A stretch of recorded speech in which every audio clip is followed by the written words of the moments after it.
The clock keeps ticking on the 2024 Athletes Unlimited Championship season. Game 2 of our doubleheader to wrap up week 4 is 2 undefeated teams this weekend. Team Palacios taking on Team Lorenz.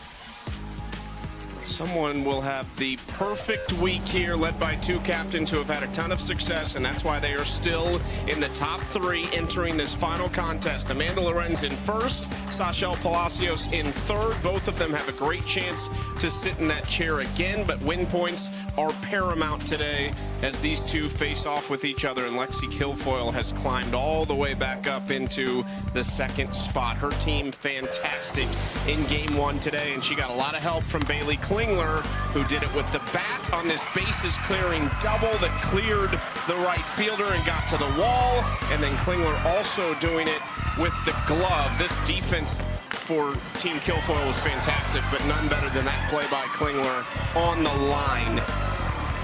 The former Washington Husky was awesome. This is a former Washington Husky, Danielle Laurie. I'm Chucky Kempf. Klingler was great. Kilfoyle was great. They needed it so bad. Well, they really did. And when you're able to have someone like Bailey Klingler step up, I think that is so key, especially when you've dropped 2. So that was a big win for Team Kilfoyle, and she was happy she drafted Bailey Klingler. On the other side of things, Team Lorenz and Team Palacios have been perfect all weekend long. Team Palacios doing it in exciting fashion yesterday with the walk-off, and it was a couple veterans. Morgan Zirkle delivered. Yeah, and this was what you would assume would be a bunt situation, but she communicated with her team and said, hey, I feel like I can get on top of this rise ball if I can go with my soft slap, and she does just that. Wins it in the bottom of the 8th inning. Could not have come at a more clutch time. And right now, Team Palacios is undefeated when she's the captain. It's pretty impressive. 5-0, and she's only been a captain 2 times, but she wants to do it a 3rd to finish her career. Morgan Zirkle in the 9-hole. You're feeling really good. And Tez in the 8th spot, Fisher right in front of her. She had a home run in game 1 of this series. We are set for softball. Team Palacios has scored 11 runs. 8 of them came in their win over Team Kilfoyle on the opening night of this week 4 schedule. There is Kat Sandercock, who we have seen twice out of the bullpen. 2 2-inning appearances. One of them yesterday was for her 4th save of the season, which is a single season record at Athletes Unlimited. When you saw her role switch on and off a little bit when she was at Florida State, so she definitely knows what it's like to come into games and be a little bit more of that closer saver mentality, but she also knows what it's like to start these games. 16 innings so far in this championship season, but she's been lights out when she's come in to close and save games. Sub-3 ERA on the season, the save record she broke. She was one of them that had 3 saves, and that was last year as a rookie. And I said this yesterday, it's only a 15-game season for these players, so to together 4 saves already and potentially have a few games next weekend to add to that total is really impressive. Aubrey Leach is the leadoff hitter for Team Palacios, and she has been a star again this week. Left side off the glove of Romero. First base runner is aboard as Sydney couldn't handle it at 3rd base. Something to work for Kat Sandercock, and let's look back at her day yesterday. And I think what stood out the most to me was she was able to get ahead of these hitters. She could pull the string at times when she needed to. Defense came to play. Hannah Flip. She's just doing her thing. Using the defense is key. At times you love the strikeout, but I think when you can go out and just get away with throwing 7-8 pitches in an inning, it's huge. It'd be interesting to see, too, how these 2 teams manage their pitching staffs today. I think we might have thought Georgina Korick would have gotten the start, so we'll see if we see Korick or Ocasio. We have not seen Odyssey Alexander this weekend, who is also on this Team Lorenz pitching staff, but she has still risen on the leaderboard coming into the day. Odyssey had risen 15 spots on the leaderboard. Ocasio has climbed up into the top 8, top 6. I think after 2021, when Alicia won, we thought we'd see her as a captain a lot, but it just hasn't been the case the last couple seasons, and she has won that if she got the chance as a captain in week 5, I don't think there's any question she's starting at least 2 games. That's always been the trend. It's what you've seen over the last couple years since that 2020 inaugural season. It always just makes sense to put yourself in the position to earn the most points, right? And with pitchers, they're not getting the at-bats. Some of them are. You'll have players like Rachel Garcia. You'll see Sarah Willis get some ups. You'll see Alicia Ocasio. But besides that, pitchers earn it through being out there. Plus 4 points for every single out that you record, strikeout, ground out, whatever it may be. But it's if you give up those earned runs when you can at times get in a little bit of trouble. Minus 10. You talk a lot about how Kat used her facilitator when she was a captain. When she was pitching, she was not as much involved as the coaching role and let the facilitator have more. How would you do it? I would definitely use my facilitator a lot more when I was pitching in games, but ultimately I'd be the one making the decision. Tough spot. Stuart Hunter knew she had to be quick to get Leach going to second, and Kat Sandercock could not be more unlucky right now on the 2 balls that have been put in play and 2 base runners. Well, and you see how pinched Kelsey Harshman is up the middle, which just leaves open, which forces Kelsey Stuart Hunter to have to go for this ball or else it's going to get through. Does go down as a single for Aaliyah Andrews, so 10 points for her on that ball hit on the infield.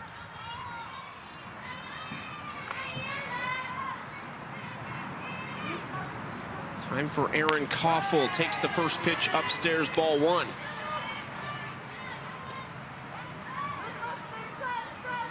Couple pitchers staying loose right now for Team Lorenz. Georgina Korick and Odyssey Alexander both throwing in the bullpen right now. Inside corner, good location from Sandercock to Koffel.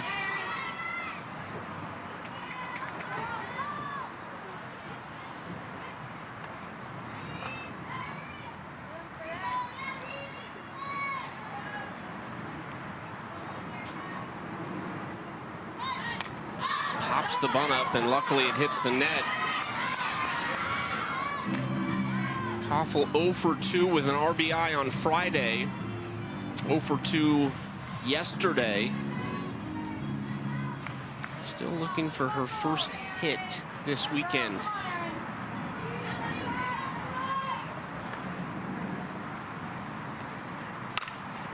Off the end of the bat, quick flip into first, not going to get Koffel, and Leach holds at third.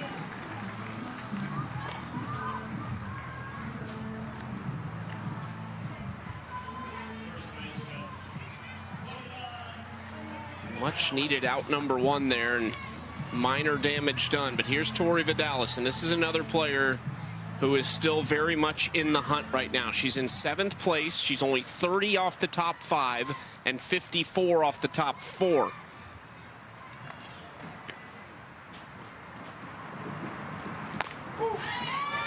Hits the inside corner. Yeah, good pitch. Really good. You can just tell Tori Vidalis slightly fooled on that pitch. It's hitting a good corner. It's moving a lot.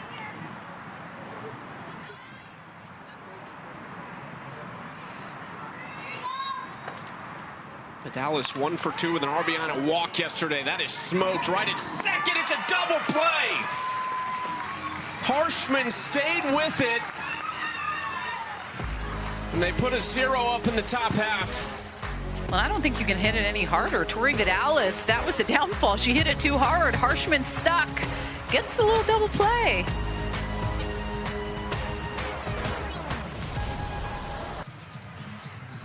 Ten inning win points up for grabs here if Team Lorenz, this potent offense, can put a run on the board against Team Palacios in the bottom half. This has been a fantastic team so far. They have shut out opponents 10-0 this weekend, Danielle. Yeah, I think Amanda Lorenz has done a good job of putting together a solid group. Some great vets. They've been pretty consistent, I think, for her, shown up in big moments. And you're seeing her start to pick and choose kind of those same players week to week that she can really rely on. 7 teammates returned for her in this Week 3 team. Ocasio, Sandercock, Alexander, 3 of her 4 pitchers are back. She's got Erica Piancastelli in the 8 spot, who drove in 3 runs yesterday and is a longtime veteran with great power. Victoria Hayward in the 9. And she's got herself leading off, which is one of the best leadoff hitters for a long time in this game.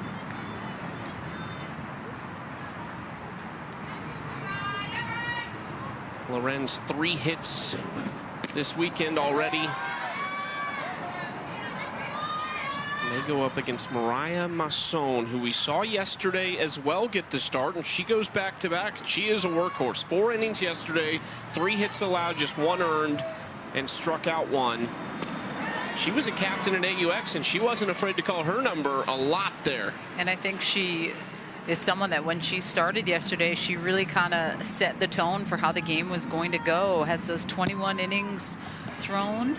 This is going to be her 10th appearance. That's a good start to retire Lorenz.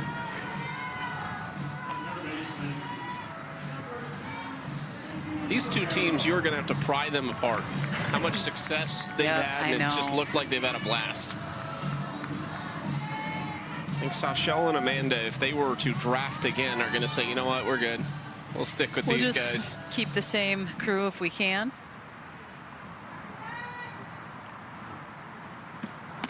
Sydney Romero takes first pitch outside, ball 1. Sydney had that error to start the game at 3rd, but fortunately nothing came of it. Now trying to get it done with the bat. Takes on the inside corner, 1-1 count. Sydney probably back to Oregon pretty quickly after this. An assistant coach there for Melissa Lombardi, who she played for at Oklahoma when she was an assistant coach there. Long history between those 2. Sydney, when she filled out her player questionnaire about who she models her game after, she said Derek Jeter and her sister Sierra Romero.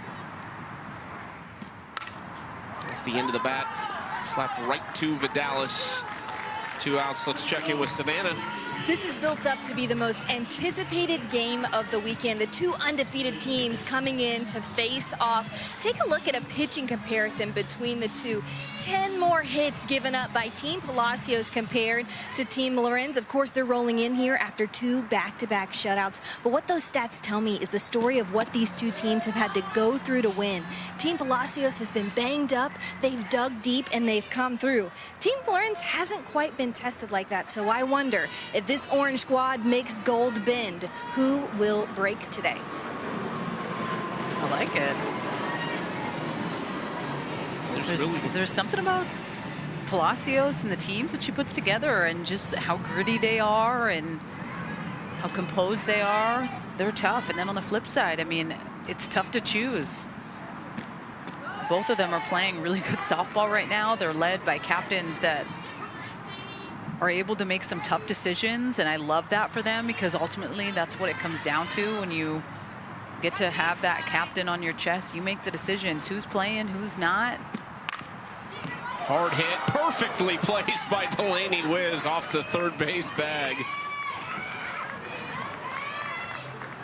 Nothing you can do if you're Sam Fisher except hope that doesn't ricochet at you. This almost seems unfair. Sam Fisher behind the base. She's going for it. All of a sudden, she's like, where is it? Where'd it go? Couldn't have hit it more square on.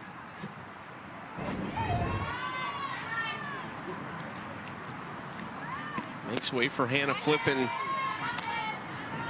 We've seen some 2-out rallies in this game. Team Kilfoyle got it done in a massive inning that was worth 40 points earlier today. All those rollover points, first 2 batters out in the inning. They couple pitching changes and end up giving up 3 runs on that Bailey Klingler double.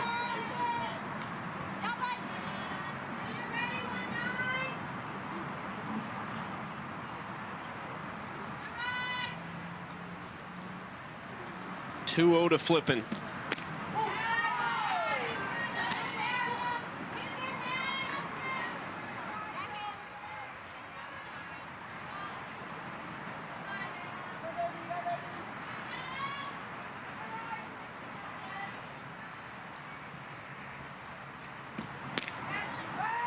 Palacios not going to be in time to get Wiz over at first base. The quest for 3-0 between these two teams. Team Kilfoyle picking up a much-needed win, and Team Faremo, who I really cannot believe they went 0-3 this weekend. I know. The way that Megan Faremo threw, she threw so well. She really did. It just came down to the clutch hitting piece for her team. At times, we're not able to step up when they needed to show up and get that big hit. And that's part of the game, part of the process. And sometimes the lumps and bumps you face as being that pitcher, right? You can throw your heart out and lose games. It's definitely what you have to learn to deal with. Ground ball left side. Ortez cleans it up with 2 on the bases. So we have rollover points. A lot of drama here for the captain's chairs in week 5.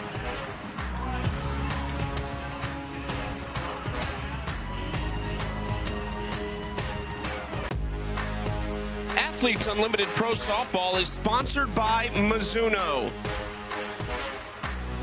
Some shots from yesterday. It's been a fun week 4 here as we head toward the finish line of the 2024 championship season. And which one of these two teams will go undefeated?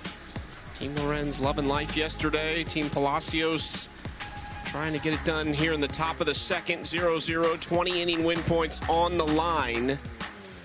A longtime veteran in the crowd with us today. Nadia Taylor in her 5th season. She's from Humble, Texas. Played her college ball at Texas, where she finished in 2012. Has been a pro, it seems like, forever. She is our star in the stands tonight. It wasn't always a guarantee for you, Nadia. You had to kind of fight to make the professional game, and here you are 10 years later. Tell us about your journey in the professional softball world.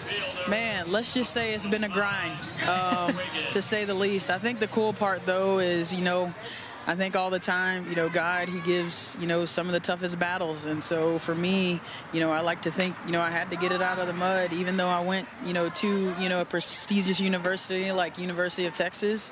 I had to, go out and, have a tryout for the Bandits. And, I got the opportunity to play with Akron Racers, and from there went to Dallas Charge, Texas Charge, and then got traded to the Bandits, and then Japan happened and all the things. So I think for me it's been a grind, but I like the cool part about my story of, like, if you put in the work, you believe in yourself, you bet on yourself, then you'll get those opportunities.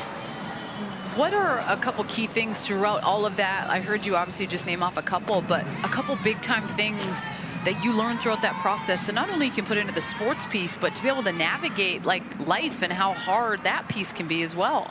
Oh, 100%. And I think, I keep the main thing, which is, to focus on family, to build a life that I want, whether things are going, good or bad.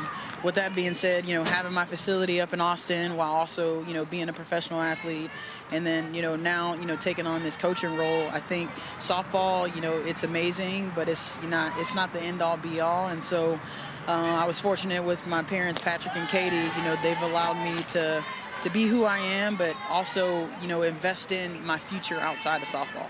Talk to us about another pro, Sashel Palacios. She's calling it a career this season. She's been outstanding as a captain. Like, what is it about that captain's chair that you think makes people successful? Man, I think Sashel, she's, worked, tirelessly, and, she had 4 at-bats last year. And so I think, this offseason, she went and she worked, and she came and said, you know what, I'm gonna put my best foot forward. I'm gonna finish strong, and she's doing that. And so I think for her, she's allowed, people to feel seen and feel heard. And I think that's why she's been, 3-0, because, the people around her, they want to play for her, they love her, and, they're willing to risk it all so that she can win these ball games. Going through your bio, you talked a lot about the mental game and how that's a huge piece, and you love that. Explain more, just a couple things that stand out throughout your softball journey and how big of a piece that has been to your success.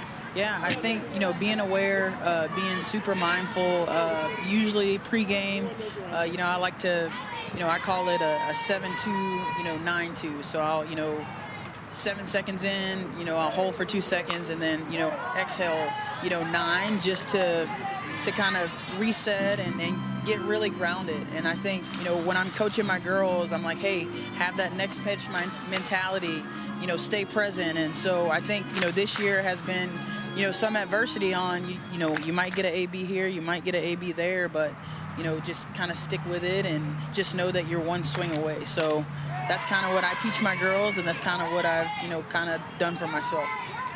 Megan Wiggins at the plate, 3-2 count against Kat Sandercock. You've been playing, you and Wiggins. Wiggins has 14 years. You've got 10 years. I think you're the longest two tenured pros here. Can you, I mean, 10 years ago, did you think this moment would come? You'd still be playing this game? Man, you know, I'll sell my soul for softball, and you know, you're gonna have to, you know, knock me out and, you know, not give me an opportunity for me to be on the diamond. And so, honestly, I don't think I ever had a timeline on how long I would play. I just said, hey, as long as I take care of my body, I take care of my mind, I'll continue to get the opportunities. But, you know, Wiggins, she does the exact same thing, and, you know, her mentality is the exact same way. Is, you know, they're going to have to literally cut off her legs or, you know, don't allow her back for her not to be here. Lastly, I think for me, when you look at your career over the last 10 years, is there a moment or something in particular that really stands out where you're like, man, it's a bright spot? Oh, absolutely. I think just people just counting on me. I think there's been a ton of moments in AU where, you know, we got to get this hit. You know, we need this run, and, you know, maybe people believed in me or not. You know, I think there was a lot of moments in AU where, you know, I've made it happen. And so I think for me, those are the bright spots for me that I can be clutch. Yeah. You know, I am reliable, and so that's been the cool part about AU, because you never know. You never know what's going to happen. You never know if you're going to get the opportunity. So that mentality of, you know, stay ready so you don't have to get ready. And when it's not working out, you know, you be an excellent teammate. You know, the awesome cheers in the dugout. Yep. You are as reliable as anybody, Nadia. We're going to let you go. We'll check back in a little bit. All righty. Appreciate it. Nadia Taylor, been doing it a long time and has had a lot of success going back to her college days at Texas. And now is a 10-year pro. Sam Fisher fouls this off. Kat Sandercock trying to go 1-2-3 after Megan Wiggins gave her fifths in that first AB that ended in a strikeout, which had to feel great for the second-year Sandercock. Wiggins fouled off 4 in a row at one point in that at-bat. 10 total pitches. Fisher down in the count 0-1.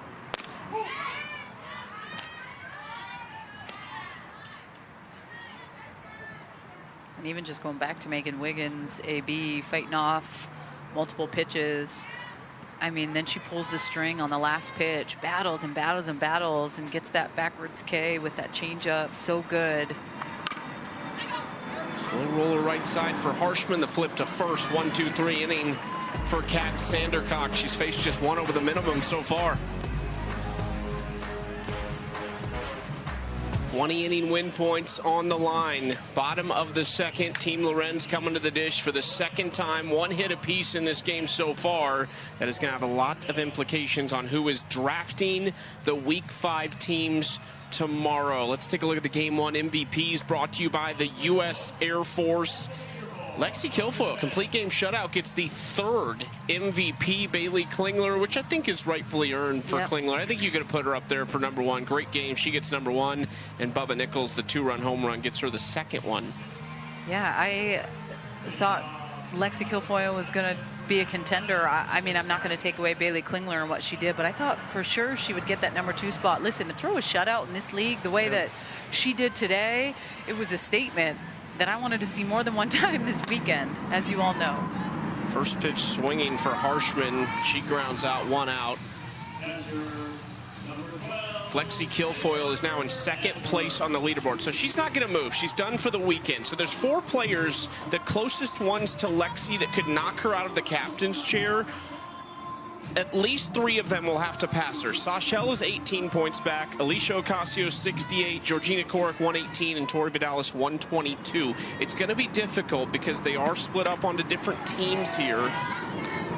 There's 3 spots behind Amanda Lorenz for a captain's chair. We've kind of excluded Amanda from conversation because she's not so far that it's a lock that she's going to win the whole thing, but it's very unlikely that she would not be a captain in week 5. It's really going to come down to the winner of this game, and realistically, maybe for Lexi not to be a captain, you would need a big night from Tori Vidalis statistically.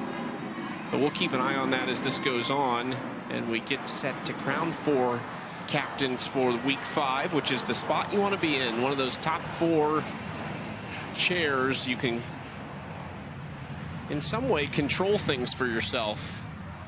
Pick the players you want. Make all the decisions alongside your facilitator.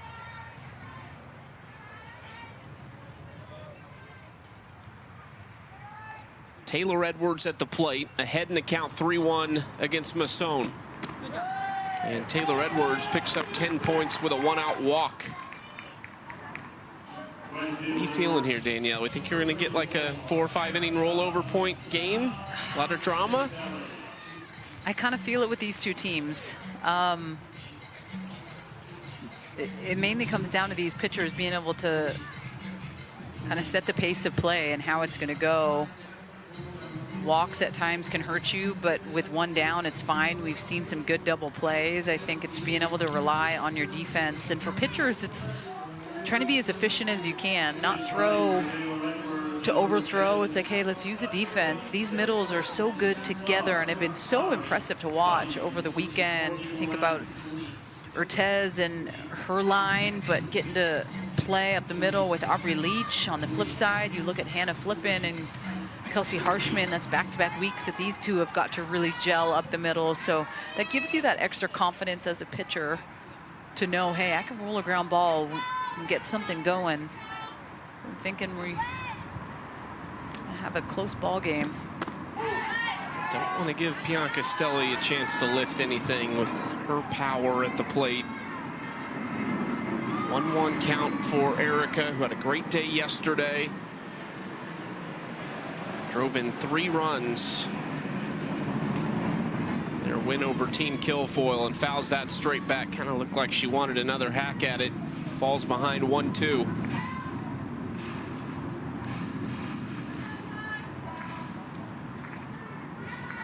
Three base runners against Masson so far, a single and a walk in the first, and then a walk for Taylor Edwards, who was pinch ran for at first base. It's Mackenzie Clark over there now. Got that WNBA game on ABC. Caitlin Clark. Mackenzie Clark was a great basketball player in high school.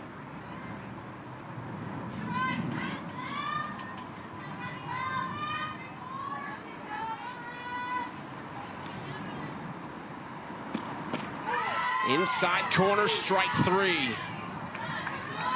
First strikeout for Masson. This is a really good spot by Mariah Masson. Listen, all the other pitches were on the outer half, and if you're going to be able to establish that inside, I mean, that's tough to hit as a hitter. Erica Piancastelli doesn't like it, but Mariah Masson's like, let's go. If I can own the in and get that spot, we're winning. Runner goes, and Leach was a little bit late on the coverage. Not sure they'd had Clark anyway. 10 points for Mackenzie Clark on the stolen base.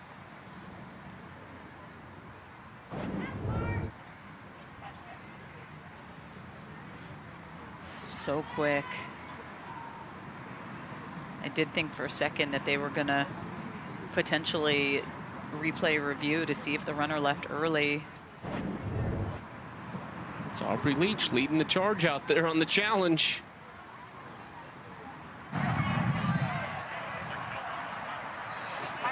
Team Orange is challenging that the runner left early at first base. The call on the field was she did not, she left legally. And that runner at first base is not allowed to leave until that ball leaves the pitcher's hand. This will be the right angle. Oh, that's pretty close.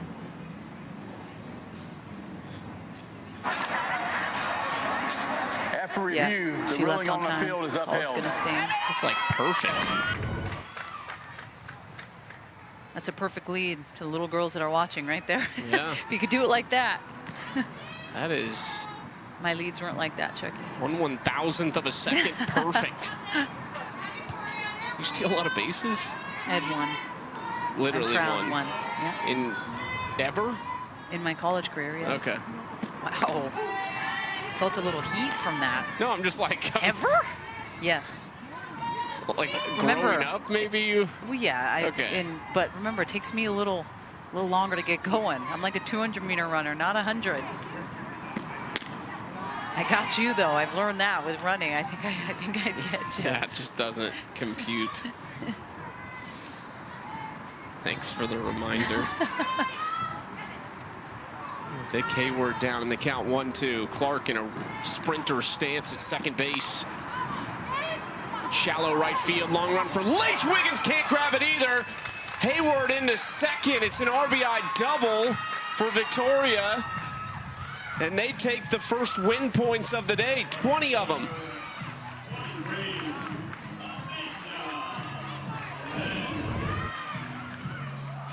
This is a clutch at bat by Victoria Hayward, right in no man's land. Finds some green between Aubrey Leach and Megan Wiggins. Not sure if the communication was off. Aubrey Leach, I felt like she was going to get that. And then you saw Megan Wiggins lay out.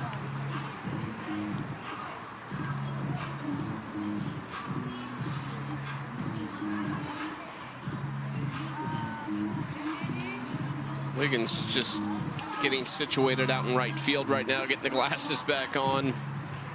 She is laid out on a number of occasions this season and this weekend alone.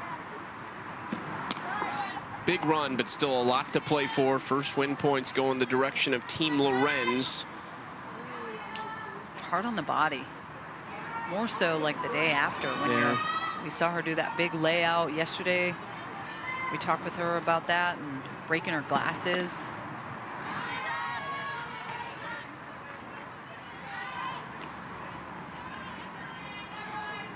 Alicia Ocasio in fourth place right now. She's 50 behind Sashel in third, and the win points have not been calculated yet. The lead is going to get bigger for Amanda Lorenz at the top.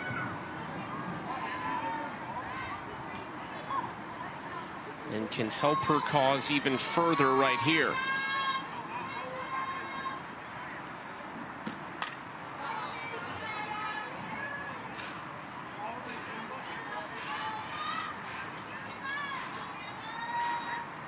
There's Ocasio.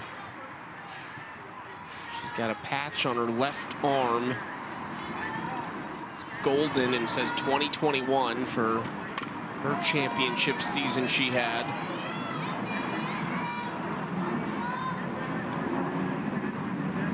At times you think the pitchers that are those two-way players have that competitive advantage. You think about it with Odyssey Alexander.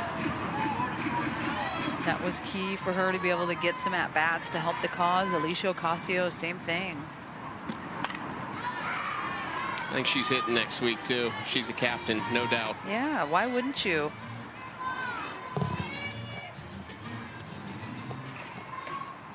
Are you hitting? If you were? Yeah.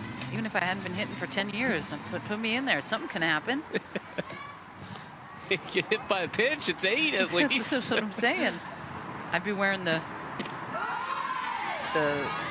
gear, though. I wouldn't have what happened to Skylar Wallace with her foot. Like, I'd have to have all the gear on the shins and probably Evo shields maybe on both elbows. You'd barely be able to move up there. Listen, you'd have to take a walk or get hit. If Sha'Carri Richardson can wear those nails and wear her hair down when she's running the 100-meter, I feel okay about padding up to run up the line. Lorenz smokes it! Gone! Over the wall in center, Amanda Lorenz taking firm control of the race atop the leaderboard.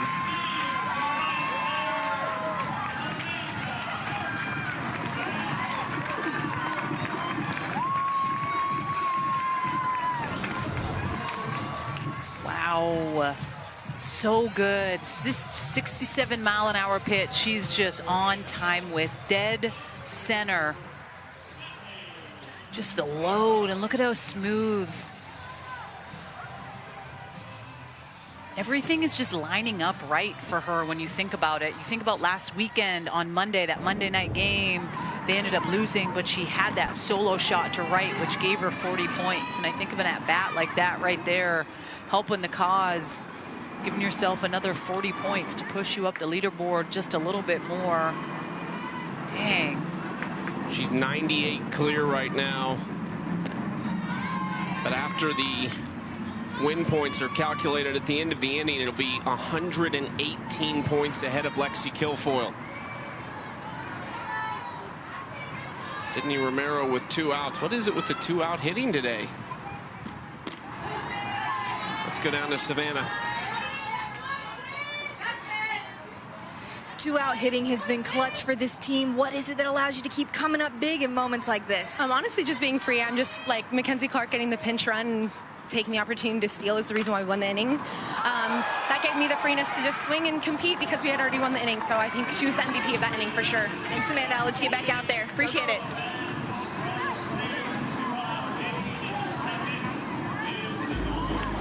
All the stars continue to keep aligning for the captain in the gold uni, Amanda Lorenz. The solo shot, 2-run shot, excuse me, dead center. Let's go.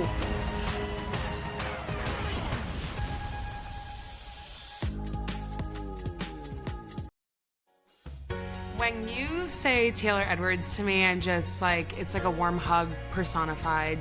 Gwen Speckis is my fiance, soon-to-be wife, and she's just my person.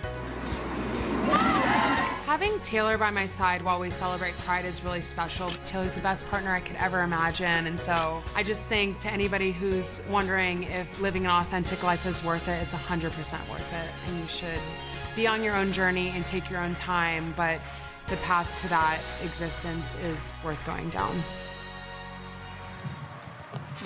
That's a power couple right there. I love those two. Today is our final Impact Week game celebrating Pride, a continuation of June's Pride Month celebrations in the AUX season in Wichita, and it just focuses on the power of allyship as a conduit to show support, validate the lived experiences of others, and empower individuals to live freely and authentically as themselves.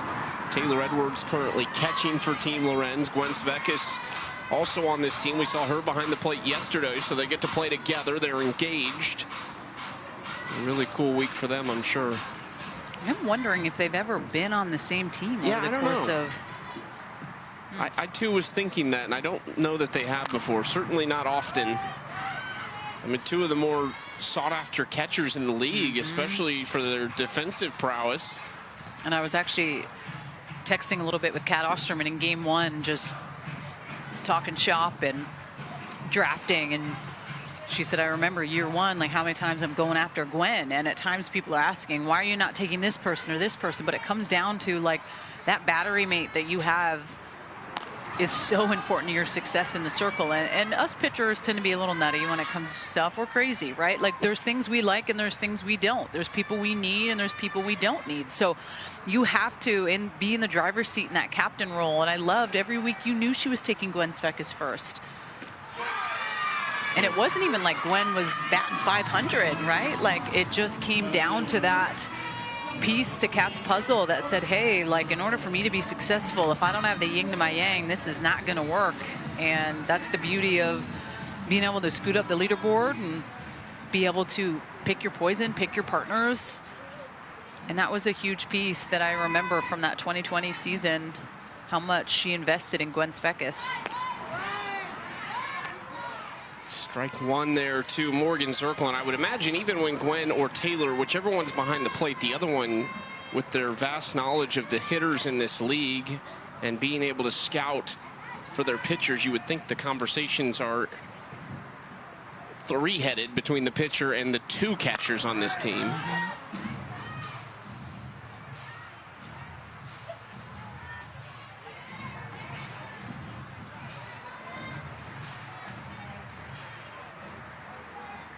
Morgan Zirkle behind in the count 0-2.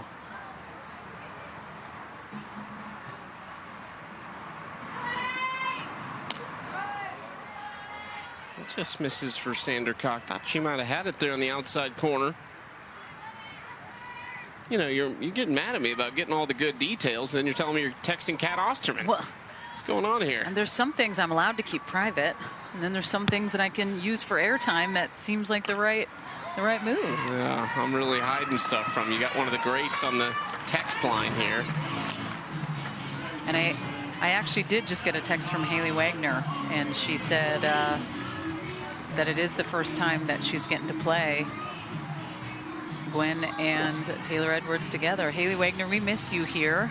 She retired after last season, lefty from Michigan. Haley has some incredible, memorable moments on this field. She actually beat Team USA when they were playing exhibition games here leading up to the Olympics one summer with the Chicago Bandits. Now you've got Haley Wagner texting you all the info. Hey. All right, partner. Hey, if you want me to start putting your number out there, gladly. Haley, I'm going to text you Chucky's number. If you have any information, please send it to him and me in a group text. 6 straight retired, basically 7 after the double play to end the first inning for Kat Sandercock, trying to go 3 up, 3 down in back-to-back innings here. The closing role, the starting role, she is dominating this weekend. Aubrey Leach not going to go down easy, though. Evens the count at 2-2.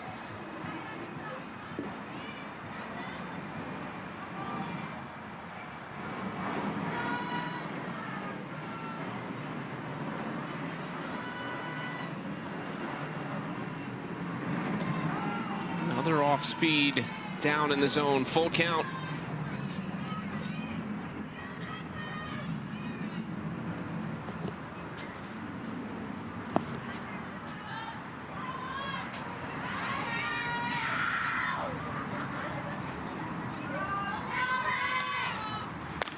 And outside corner. Leach goes down looking. Strikeout number 3 for Sandercock. Sandercock continuing to keep rolling. Aubrey Leach didn't like it, but Kat Sandercock did. Backwards K.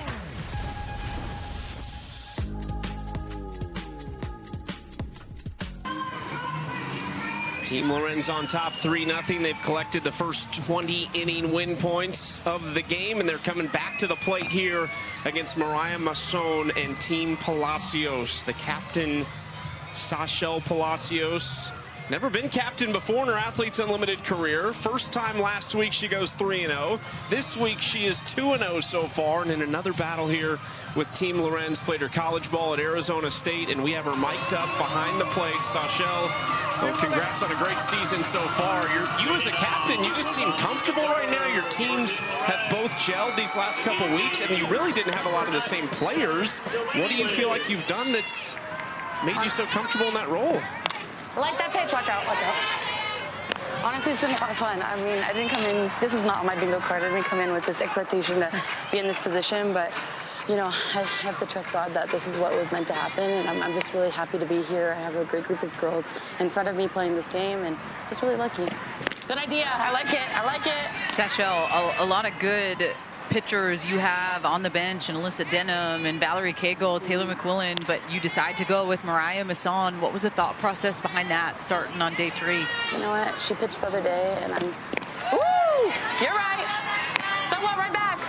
You know what? She had such a good outing yesterday. I think that, you know, I'm really proud of her. It's hard to pitch in this league week 4 and 5, but, you know, I wanted to give her the ball. I want her to know that her defense has her back. I have her back, and whatever happens, we're playing loose. We're having a good time.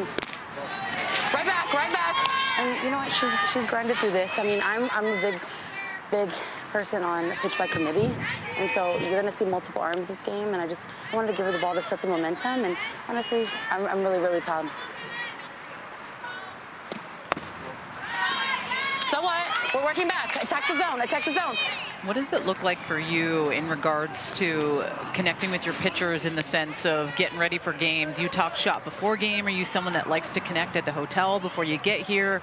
How does that look? I love prepping. I think it's a part of our game that is underlooked a little bit, especially in this league, just because we're constantly changing. I also like to cater towards the pitchers. If they don't want, good job. If they don't like too much information, you know, we keep it simple, we keep it light. And there's some people that want to have over information. So just kind of catering to them, making sure that they feel good, they feel comfortable, and they feel encouraged, because when they feel encouraged, they can take on anybody.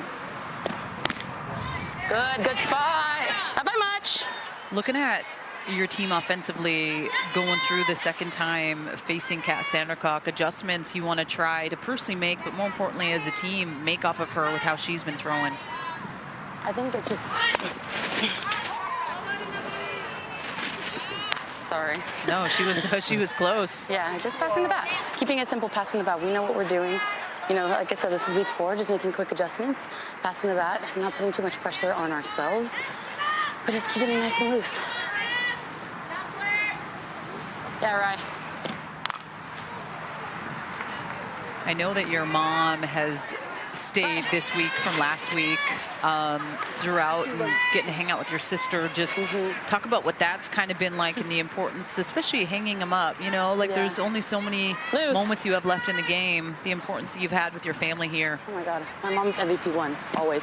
Up! My mom is MVP number 1 for sure, always. She is just the GOAT. And, you know, having her here, she hasn't been able to come the past couple seasons due to just life stuff, but to have her here in our space, good job.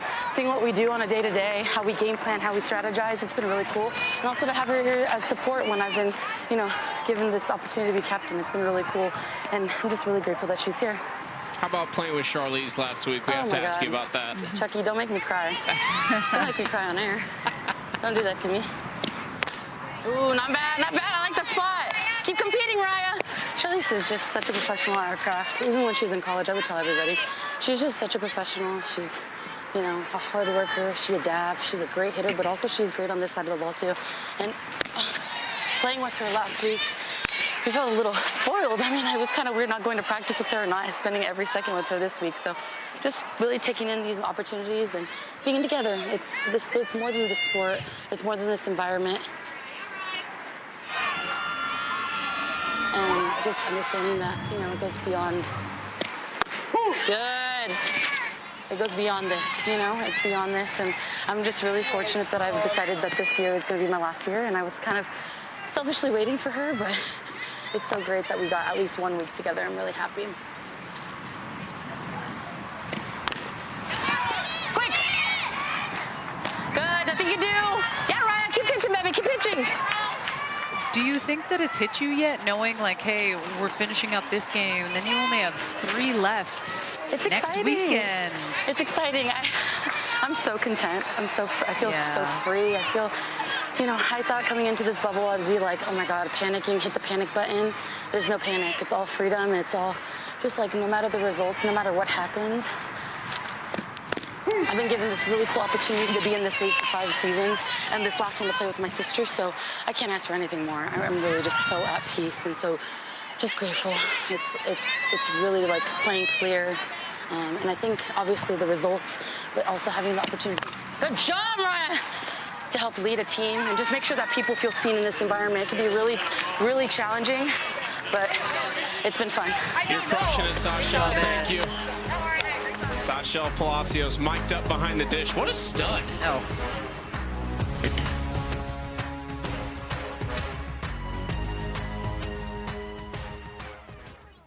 (3-0), 20 inning win points on the line. We've rolled them over to the 4th inning here. Still some drama building with who those 4 captains will be. Right now, Amanda Lorenz leads the way by 118 points over Lexi Kilfoyle in 2nd. Sashel Palacios, Alicia Ocasio right there in the 3rd and 4th spot. Skylar Wallace's week is done. She won't get any more points. Saw her in game 1. But Georgina Korick, who is in 6th place and in striking distance of those top 4. She has never been a captain, and she enters the game here in the circle in her 3rd season out of South Florida, where she was a superstar, the National Pitcher of the Year, first-team All-American as a senior at USF, and we saw her yesterday start was, 2 days ago start, and was tremendous. 5 innings, 2 hits, and struck out 4. Yeah, I thought she was fantastic. Probably one of the best performances I've seen throughout this season. Her side-to-side stuff was so good. That curveball getting ahead of hitters, her changeup, she could pull the string at any point. When you're able to get ahead of hitters in this league, you can have success when you fall behind. I mean, obviously this sounds pretty simple, but in this league with the parity of the hitting, it's important to really be able to get ahead of hitters. She is just 80 points out of 3rd place behind Sashel Palacios. Less than 60 behind her teammate Alicia Ocasio. Bare hand from Romero, and then there's some contact between Aaliyah Andrews and Kelsey Stewart-Hunter at first base.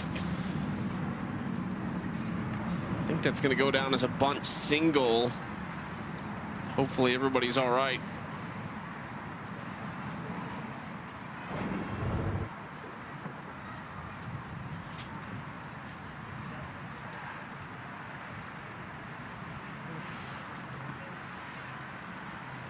You see Aaliyah Andrews trying to hit the front of the base, but hitting the white part of the base. That safety base is there for a reason, right? That orange part, scoot your way over there, but glad both seem to be okay. Shoulder,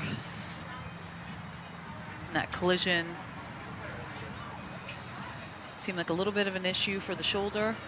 They're challenging if Aaliyah Andrews was basically on the wrong side of the base right there. That's what Team Lorenz is challenging. Review, the call on the field has been changed.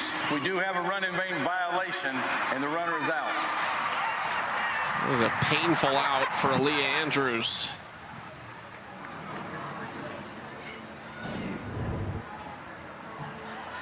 You see that running lane, they have it there for a reason, and hitting the white part of the base when the orange one's right there is why that situation happened, right? If she scoots a little bit to her right, that collision doesn't happen and she's safe still. She does let it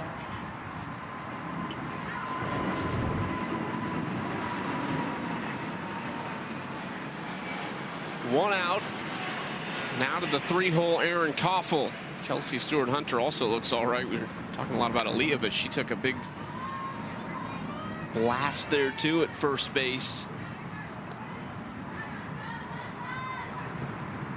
3 from Sandercock to get to this point scoreless. Now Corrick takes over, and we'll see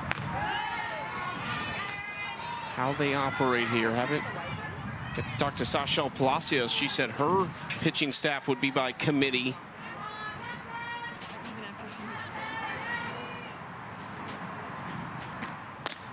Lorenz looking to do the same thing here. That's in the inside corner for a strike with Koffel at the plate.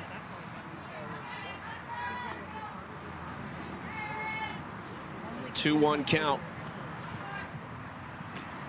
Off speed, there it is.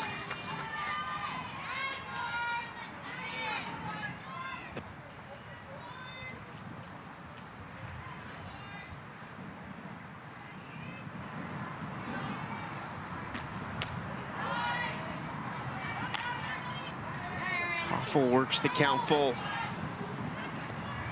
She was the 11th overall pick in the Athletes Unlimited draft this past draft. Following her great career at Kentucky, and she goes down looking.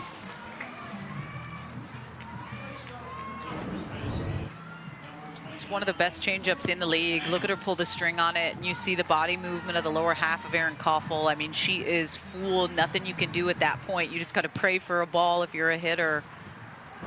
Great location. 2 quick outs here. Tori Vidalis, the last chance, grounded into that double play on the ball. She hit about 75 miles per hour her first trip to the plate. In 7th place, just 30 behind Skylar Wallace in 6th, 32 behind Corrick in the circle.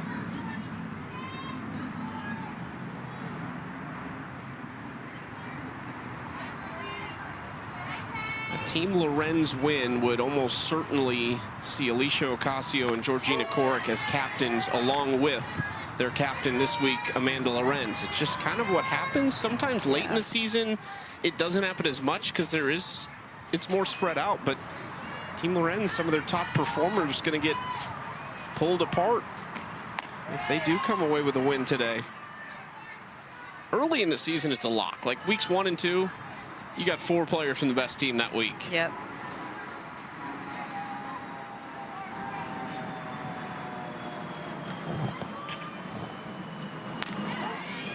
Strike 2 on that 3-1 pitch.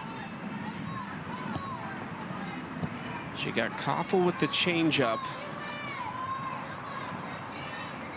They've struck out 4 batters as a team so far. Sandercock had 3. 3-2. Vidalis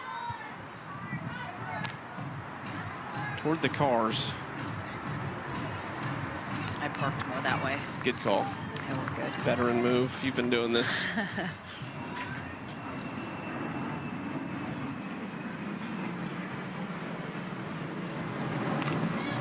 And Tori fighting off pitches way inside there.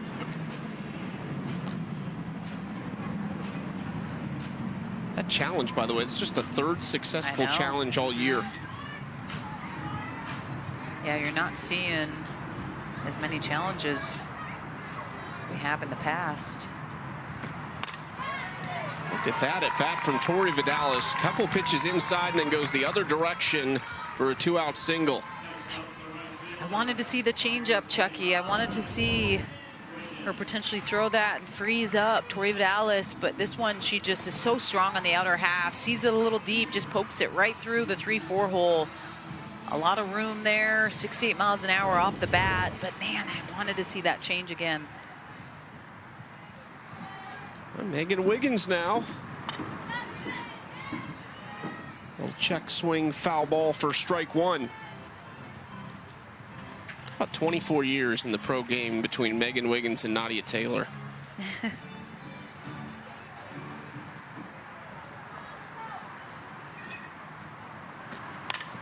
Off the end of the bat, flipping.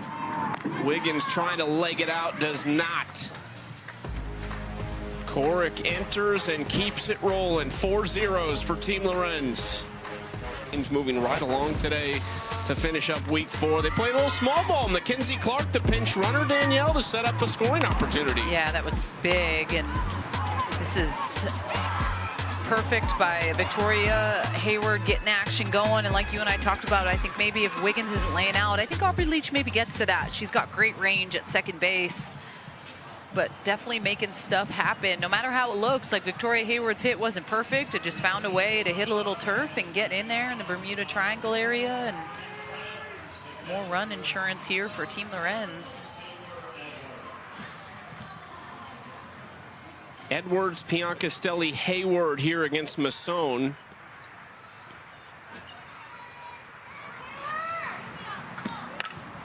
Hard hit ball and gets past Aubrey Leach.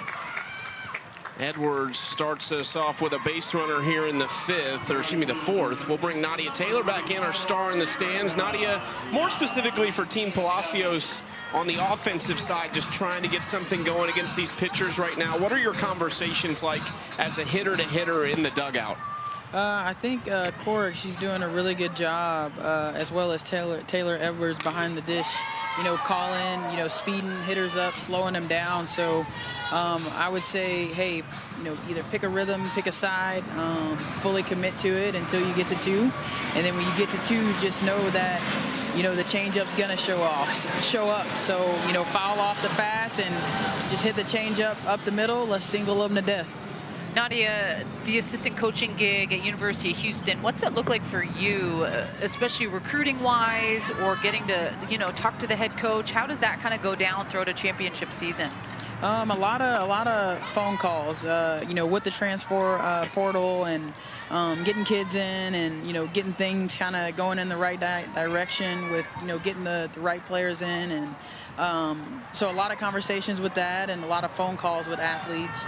Hope and I, we've been in Indiana recruiting quite a bit, as well as the Chicago area.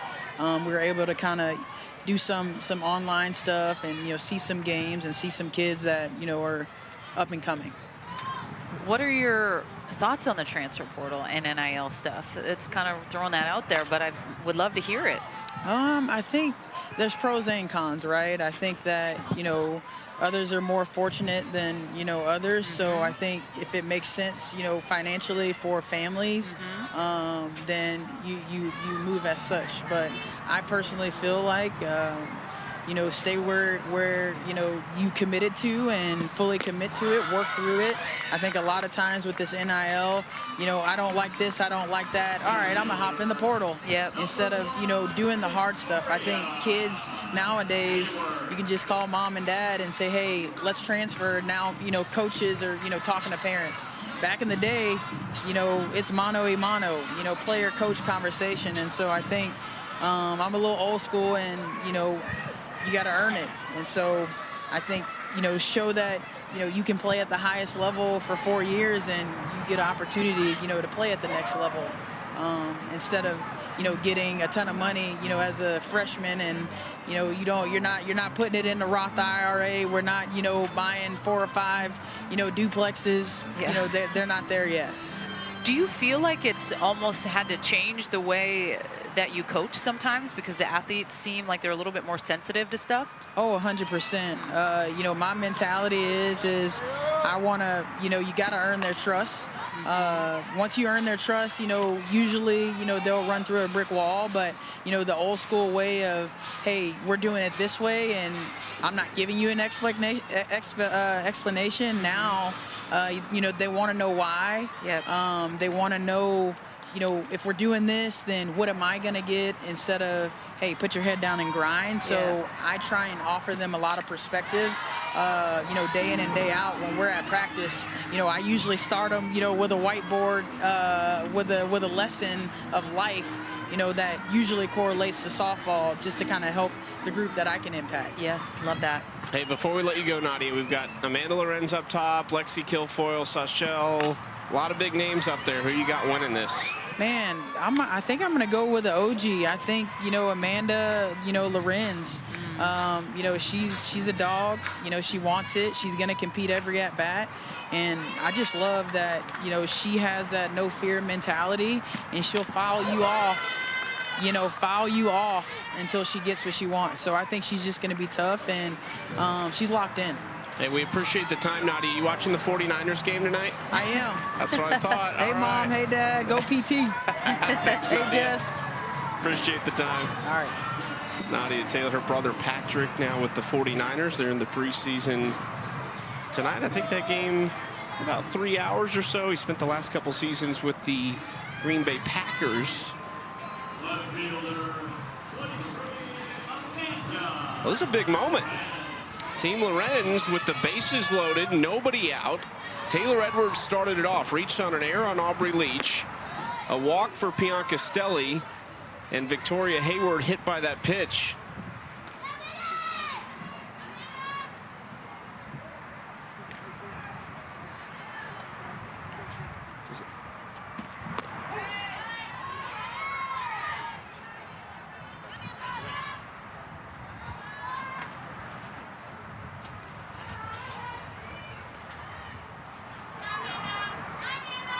Amanda Lorenz, 3 home runs, tied for the league lead with Charlize Palacios. Watches that pitch upstairs. Palacios hit a grand slam last week. It just doesn't seem ideal if you're Team Palacios right now with Amanda Lorenz up, bases loaded. Takes the 2-1, and now in a 3-1 count, so Masson has to come to it. It's one of the best hitters on the planet.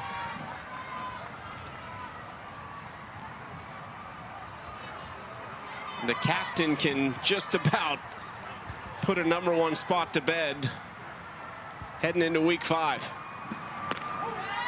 Strike 2.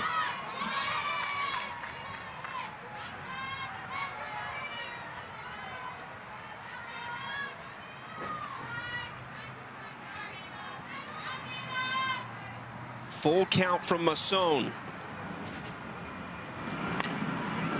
inside. Pitch. Dangerous location to Amanda Lorenz, too. She loves that pitch. Yeah, but you got to go way in. If you're throwing into Amanda, it has to be a pitch that she's going to foul off into herself, and that's what she did. She's starting to extend that lead at the top of the leaderboard. This would do a ton for her. 3-2, fouls that pitch off. Wondering if she'll go change here. Savannah banana ball here. It should be out. Fan caught it.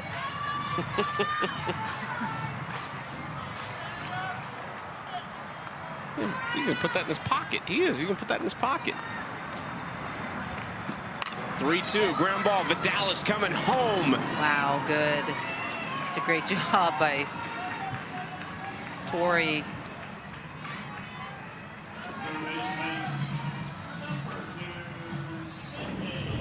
It's a high-pressure ground ball right there. Well, and to pick it, too, and keep it in front of you.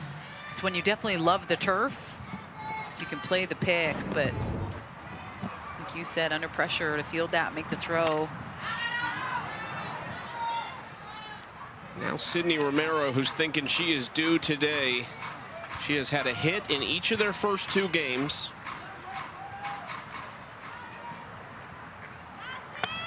Oh for 2 today, though. Both of them over to Tori Vidalis at first.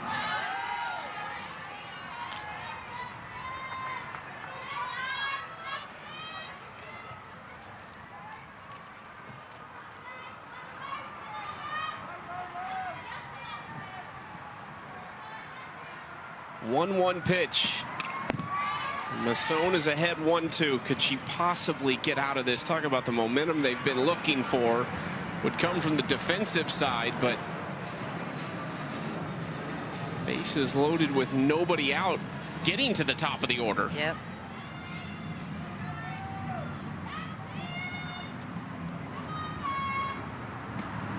Romero sits on it. This is going to be in foul territory, and that was Megan Wiggins saying no thank you. Yep. You like that move there with 1 out? Yeah, you have to. Bianca Stelli's got speed at 3. I love that play, by the way. Just like a total IQ play by Megan Wiggins. Love it. See if Masson can find a way to get Romero 1-2. Ground ball right side. Gonna have to try for 2, just not gonna be able to. It was too slow for Aubrey Leach to come home. They do get the second out as another run scores.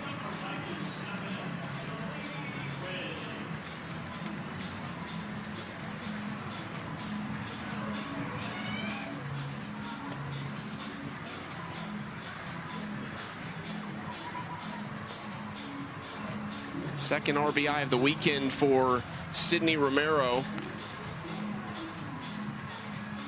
And now a conversation in the circle here. Do you want to try and let Mariah Masson get out of this, or do you want to make the change? Alyssa Denham is up in the bullpen. Looks like they're going to give Masson a chance here against Delaney Wiz. There's Alyssa getting loose. She started game 1 on Friday.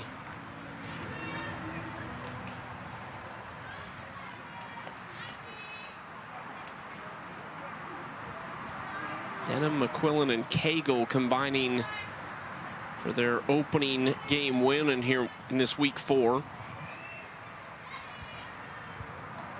Delaney Wiz 1 for 1 with a walk. Leans into one. Foul ball, strike 1.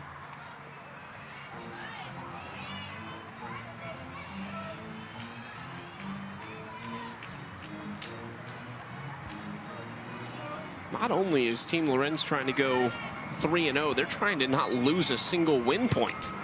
Jeez. They haven't allowed a run yet. I know. Would that be the first time that has ever happened? Like 3 shutouts in a weekend. Wow. Still a lot of game left, but something to think about.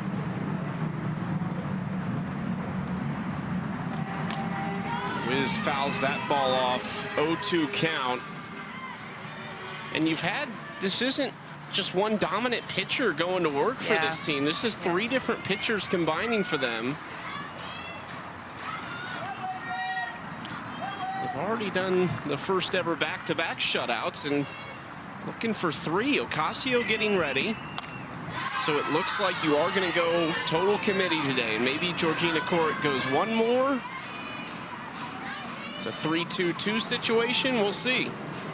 Well, I just think it's such a good way of thinking in the sense where you can't really get comfortable as a hitter because you're having to make that adjustment your next at bat and not facing the same pitcher. Listen, when you step in the box, your first ups against Masson, hey, okay, next AB, I'm doing this, or I'm going to change this.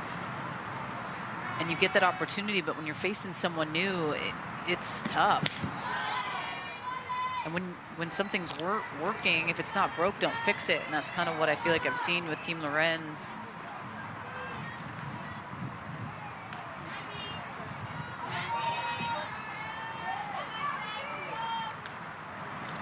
Koric was the only pitcher she didn't have on her team last week that is one of her 4 this week. And there is potential for her to not be able to take Ocasio or Koric if they're in the captain's chairs tomorrow.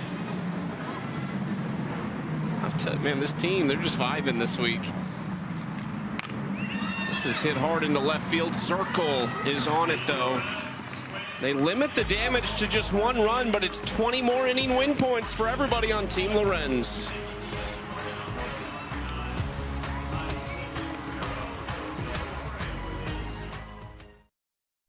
I'm Staff Sergeant Janae Masner with the 139th Airlift Wing. The Air National Guard's motto is always ready, always there. We're proud to partner with Athletes Unlimited players who are always ready to compete for the top spot. Now, let's find out who climbed their way up the leaderboard rankings to earn the title of Air National Guard's Mover of the Week. The Mover of the Week is Erica Piancastelli, and she has gotten it done with the bat. Some big swings yesterday, 3 RBIs. Yeah, that rising of 15 spots is huge, especially as the games are dwindling down and we're almost in week 5, which means championship season will be finished after 6 games next weekend. Impressive to see. Castelli out in right field. Those win points going the direction of Team Lorenz. So they've collected the first 40 available. And of course, this season comes to a close and a new era of really professional softball will begin in 2025 with the expansion and the launch of the Athletes Unlimited Softball League, AUSL. Teams, there'll be 4 teams to start. It'll be a traveling model, so they'll take it on the road to different places the first year of the league, which is, I'm excited to see who wins this next week, but I'm also ready for the offseason to see how these teams get divided and what it really looks like. It's just going to give them the ability to play a lot more games, right? Like, you think this champ season, they're only playing 15 games. So this, with the AUSL League and getting those 30 games, and then you look at the champ season stuff, getting to add on, you have 45 games. That's big. This season will be renamed the Champions Cup. Got some great advisors on the board. Jess Mendoza, Kat Osterman, Natasha Watley, all a big part of some of the guidance for this league.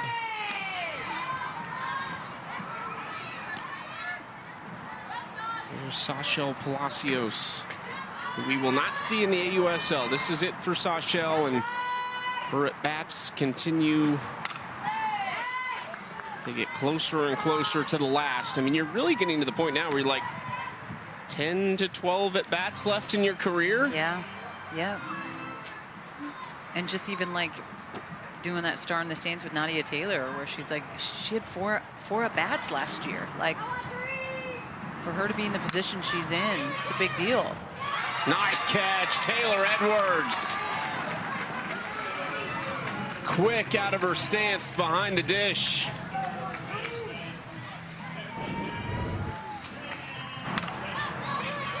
He's making it look easy.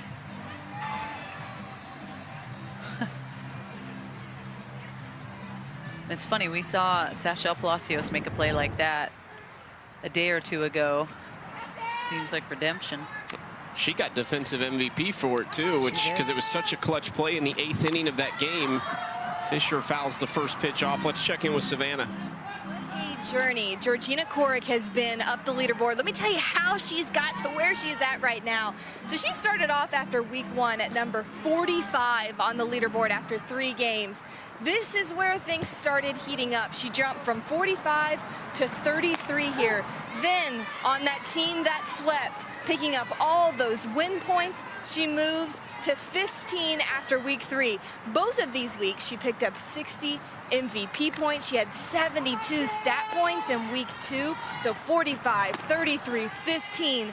Now today came in at number 5 on the leaderboard. Obviously, she's running out of time. But the thing I'm wondering is, as we go to this finish line, will she be a captain? Is it enough to take her all the way from 45 into the top 4 and control her own fate as a possible medalist in the 2024 season? It's interesting when you think about the lead that Amanda Lorenz is going to have. It almost has to be a pitcher, because you need to be able to have a direct path to MVP points. This is who's chasing Lexi Kilfoyle to be captains right now. This is the only way Lexi would not be a captain. You would need 3 of these players to catch her. Georgina Korich is on that list. She's currently in 5th place. She's only 34 points behind her teammate Alicia Ocasio. I think it's more likely that both of them would be a captain if they were to win this game and they would jump Sashel. It's going to be exciting next week, though, because if you do have Korich and Ocasio and Kilfoyle, we only saw Lexi start 1 game, but a couple of these veterans, I think Georgina Korich and Alicia Ocasio are starting at least 2 games next weekend if they're captains. Well, yeah, you have to. And then I think about Amanda Lorenz. Who are you going to pick to pitch on your team? Because that's been such a key component in her success and how she's managed her staff. I think she's been so good with that. So that's something that comes to mind for me. Fisher half swing for out number 2 into right field at Piancastelli.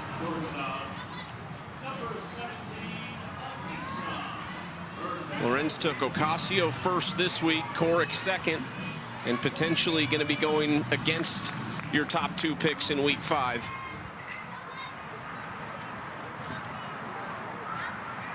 This could be back-to-back weeks for Georgina Korich of sweeps. With Team Palacios last week, went 3-0.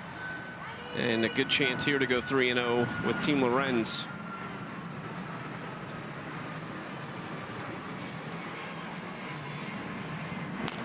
I think MVPs in this game are going to be really tough to decide, especially the way the pitching staffs are being managed right now. And it's probably likely that Georgina would either be pulled after the 5th or the 6th. I don't think she's going to go 4 based on what we've seen. Ocasio getting warm earlier in this game.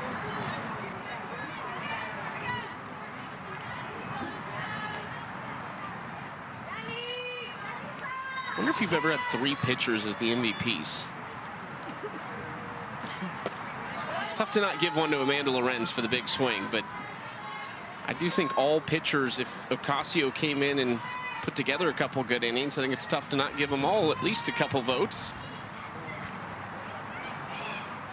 I would guess that it hasn't been done, but that's just me. That's going off of what my brain's telling me, not the facts. Don't quote me on that. Well, I think we would also have agreed we would not have guessed Lexi Kilfoyle to be the 3rd MVP after her complete game shutout. So True. What do we know? True. Popped up on the infield. Korich goes 1, 2, 3. All the outs in the air here in the 5th.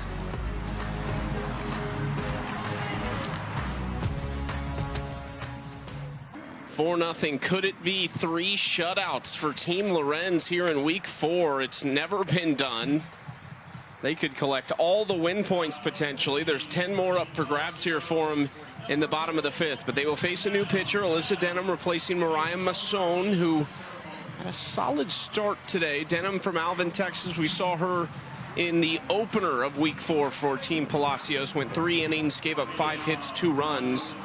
No strikeouts, just such a solid calming force in the circle in this league. Yeah, she's just been very consistent year to year. You always know what you're going to get with Alyssa Denham. Love how she's added on a lot more of her off-speed pitches, that off-speed curve.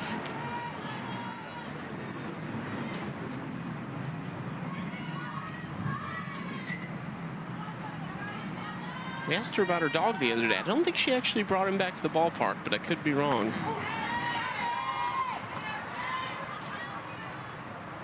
Faces Hannah Flippin to start things off. 4-5-6 coming up for Team Lorenz. They're in a good spot. It's really just about Team Palacios offensively. Flippin puts a charge into it. Circle tracks it down and left.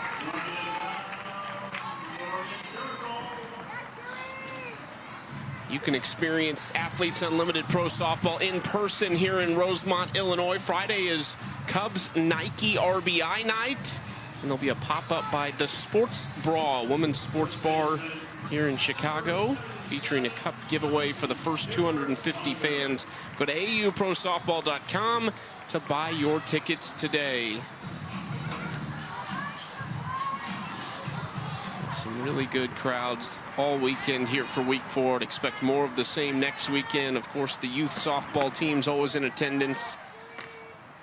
They do a great job with them too, getting to go on the field, hang out with the players a little bit. Always autographs after the games. Denham misses upstairs. Falls behind Kelsey Stewart Hunter 2-0.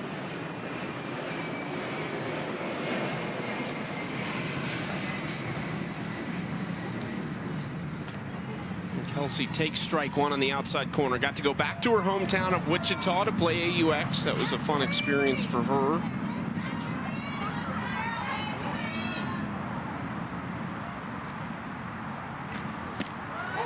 She's had a good summer, and she's just kind of so calm, collected in the box. Everything is under control for her. Almost a different perspective playing the game now. 2 little kids, 2 and I think she said 4 months old. Takes that pitch for strike 3, 2 away quickly for Denham.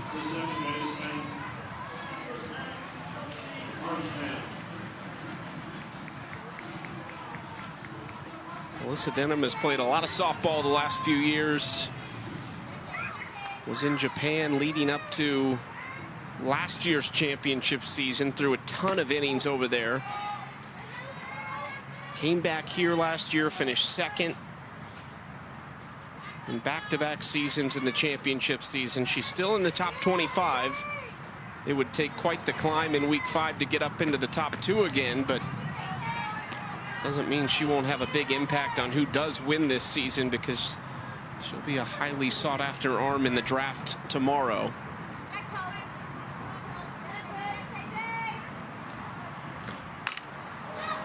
Harshman hits this high into left center field. Andrews going over with the wind pushing.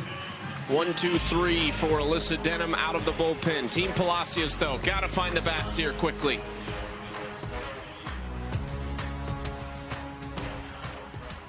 Trend going here. 20 more inning win points on the line in the 6th inning. Still 4-0 Team Lorenz. Let's go into the game now with the U.S. Air Force and the best sound from week 4.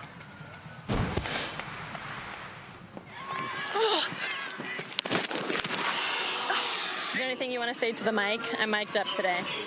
You want to say hi? Blue team's gonna win. Oh, love that. I don't care. We can score 2. Double play. Yeah! Get loud, get loud, get loud. That'd be cool. Yeah. That's not gonna stop a ball, sister. You need to freaking put it out. I can do it.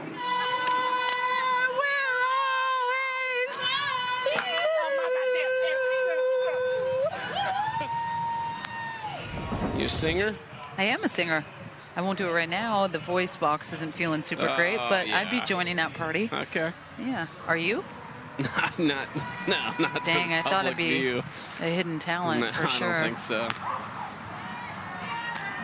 Georgina Korick, inning number 3 for her out of the bullpen after a good start from Catherine Sandercock. She went 3 strong innings. Maybe it will be the closing role for Alicia Ocasio, potentially in the 7th. They just need 6 outs for a perfect weekend. They need 5 outs for a perfect weekend as Zirkle flies out to right field. Those teams get drafted tomorrow. Tune in at 1 Eastern for the final draft of the season with Savannah Collins and Kat Osterman. More details on social at AU Pro Sports.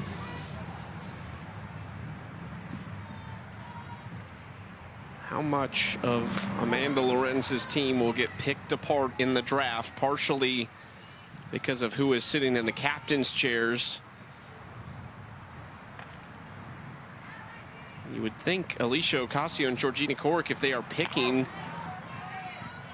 all these players on the field right now for Amanda Lorenz, like that's who you just won all these games with. That's who you're comfortable with now. You would think they're all going to be looking at these names for their own teams.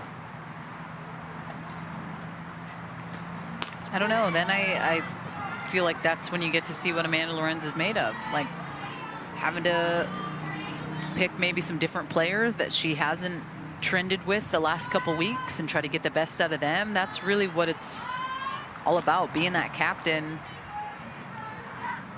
is a tough task in the sense at times where you got to get the people going. She's been fortunate enough the last couple weeks to roll with the same crew at times.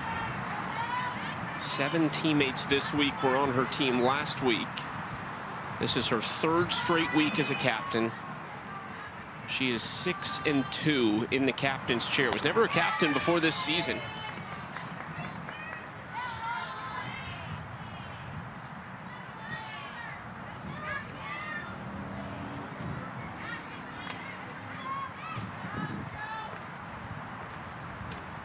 Could become the 2nd ever championship season winner that is only a hitter. Deja Mulipola was the first one to break the pitcher trend. Bubba Nichols did it at AUX in Wichita. So we could have 2 only hitter champions this summer. 2-2 count from Corrick to Leach.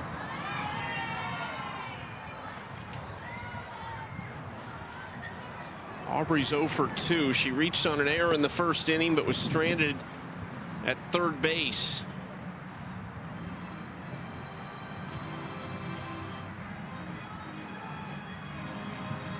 Her and Aaliyah Andrews both reached to start the game kind of on awkward plays. There was the error on Sydney. It just popped out of her glove.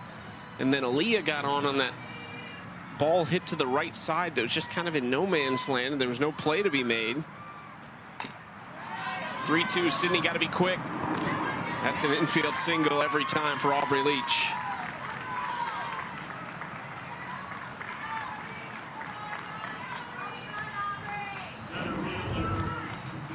Gosh, the hardest ones to navigate as a 3rd baseman when you have that type of speed up the line that can control the soft slap.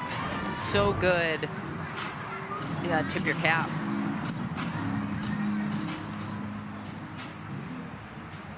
Ocasio had retired 5 straight prior to that base hit by Aubrey Leach. First pitch outside to Aaliyah Andrews. If they're going to get it done, you feel like this could be the inning at the top of the order with just 1 away.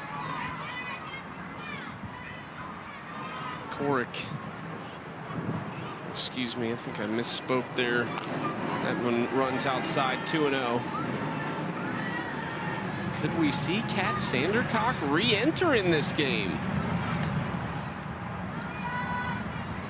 I wouldn't think she's in the bullpen if she's not coming in. Or maybe just keeping loose and warm if there's any sign of trouble. We've seen Ocasio out there too.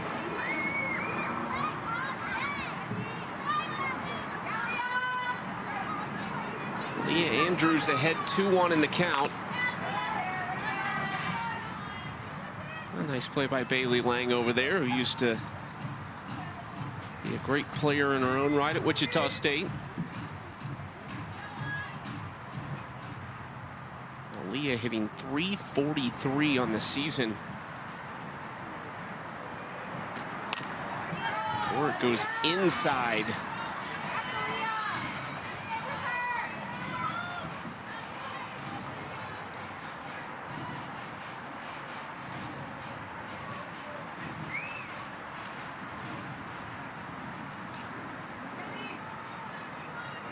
Team Palacios, 8 runs in their first game, 3 in their second. Not going to be able to get 2, but there are 2 outs now.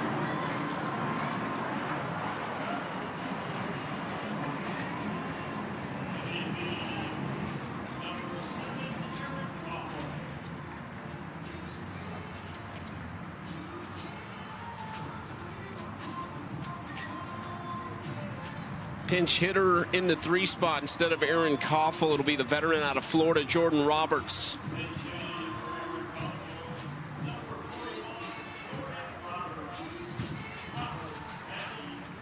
Jordan had a good AUX earlier this summer. She drove in 10 runs. And that's it's a condensed season. That was her most RBIs since the inaugural 2020 season. Takes strike 1 from Corrick.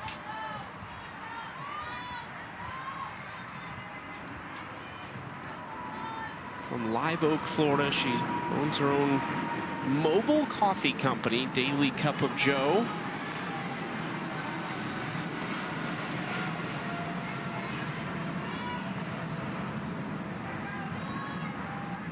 Played for the Gators from 2017 to 2020.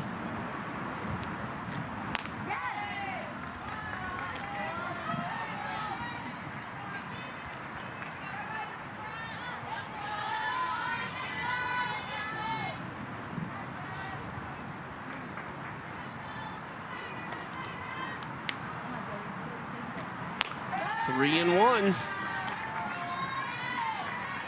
Corey patted her chest there. So that's on me.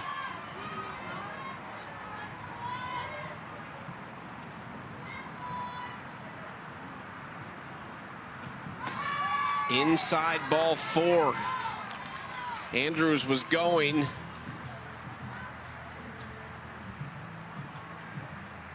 Ten points for Jordan Roberts, who's in the top 25 right now. We haven't seen her a lot this weekend. Well, an opportunity here. You think about it for Team Palacios. I mean, one swing of the bat, you got a 1-run ball game. Someone like Tori has been swinging it well, has some good pop. Just a quick re-entry. Koffel will run over at first for Roberts. When you're thinking one swing can change it, Tori's a good candidate for that.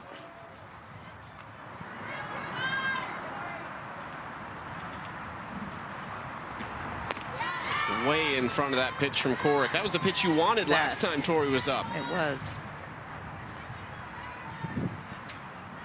See, I do listen to you. I know you do. That's what makes a good partner. Can't be a one-way street. Corrick jumps ahead 0-2. It's a great battle on the leaderboard, too, with Georgina in 5th, Tori in 7th. A home run from Vidalis would actually put her ahead of Georgina Corrick.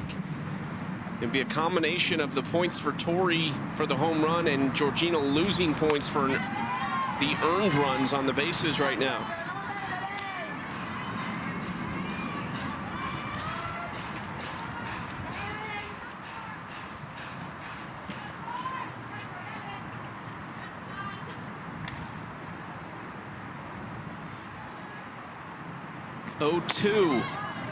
Good spot.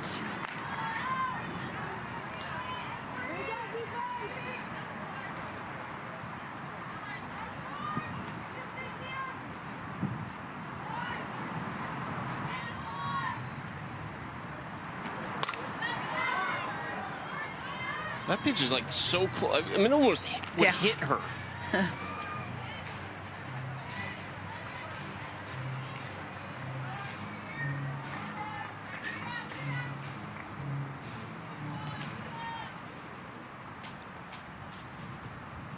Another 1-2 on the way from Corrick. I wouldn't be opposed to bouncing that changeup, seeing how Tori Vidalis continuing to foul off a lot of pitches, kind of bounce one, trust Taylor Edwards behind the plate, who calls time to go talk shop, figure out what it is Georgina Corrick wants to throw, or else if I could sneak one up and in, but I really got to be able to get it up and in. Just to kind of change the eye plane here for Tori.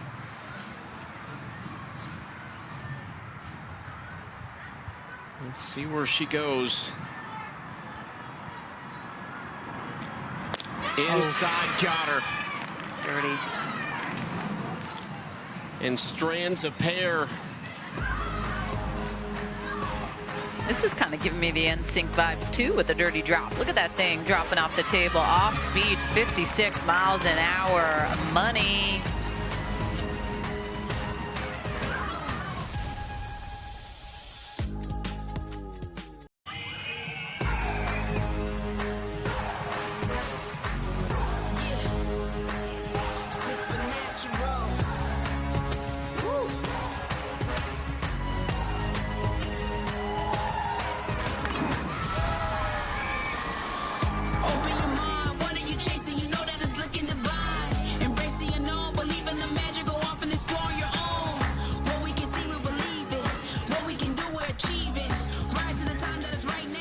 What an awesome week 4 we've had here as the season winds down. Just 3 days left. Friday, Saturday, Sunday next weekend to crown a champion.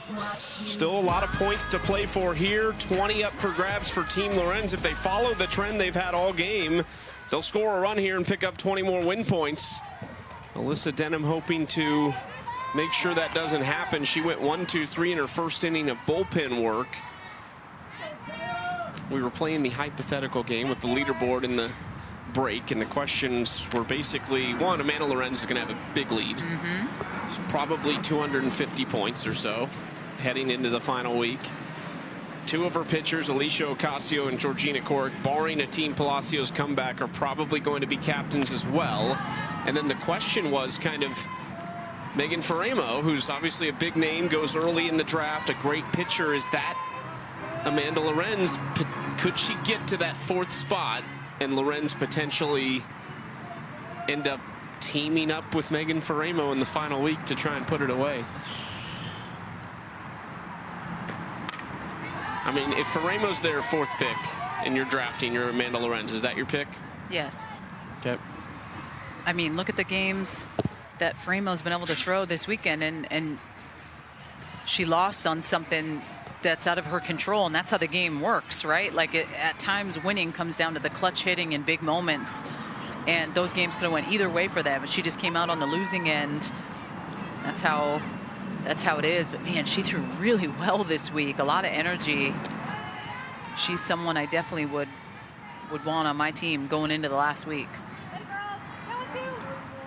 If things stay like this and Team Lorenz wins, it's going to be Amanda Lorenz 1, Georgina Cork likely 2, Alicia Ocasio in 3rd, and Lexi Kilfoyle in 4th as your week 5 captains. So you would have a new captain. Georgina Cork would lead her team for the very first time. Like, I want to see her draft prep. So we've gotten to talk to her. She is extremely intelligent, loves the game. And who's your person throughout that, besides your facilitator? I think that's the one thing that stands out to me about Amanda Lorenz, and just how open she is with Hannah Flippin, and how big of an impact she's been able to make with her being a captain over the last couple weeks. And you could say the same thing for Team Palacios with Aubrey Leach. Like, Aubrey Leach is that gal for Sashel behind the plate. You'll see Aubrey initiate things. She initiated the challenge on the play up the line. Just little things. And those are 2 players who are also just extreme impact players on the field. Long run for Wiggins. The wind was really pushing that in right field. Wiggins, after she's laid out 3 times this weekend, she's rewarded. But I will say the sunglasses stayed intact. Once this ball goes up in the air, you're battling the sun and you're battling the wind, but keeps it in front, makes it look easy.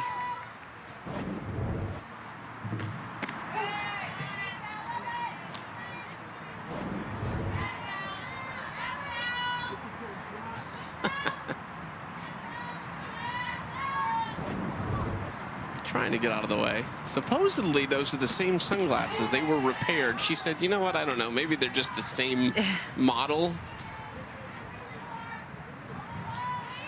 That was on day 1 of the week, and here she is. I think every game she is laid out in. Yeah. Bianca Stelly behind in the count, fighting off a pitch there. It's 0-2 in the favor of Denham, who's 4 up, 4 down since entering the game.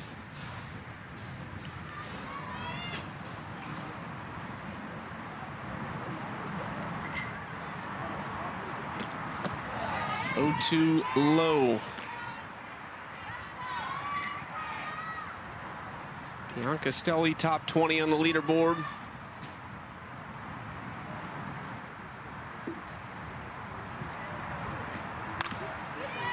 Foul ball. Let's check in with Savannah. We talked about the success of this gold team. Winning is one thing, shutouts are another. And Amanda Lorenz just talked about after their win last night. She said, you know, we're just playing free. There is no pressure to be 3-0. We are just having fun in this dugout. It is so relaxed. She's talked a lot about how they've come into these games and just felt like they were made for the moment.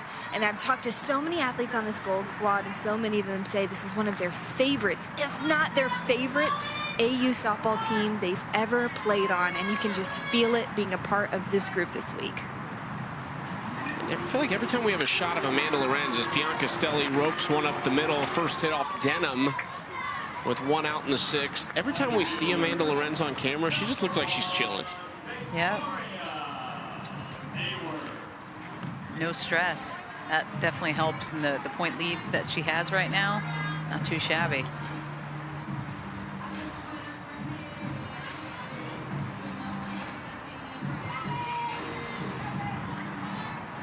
That base hit by Bianca Stelly, barring a double play, will guarantee an at-bat for Amanda Lorenz, who is in the on-deck circle now.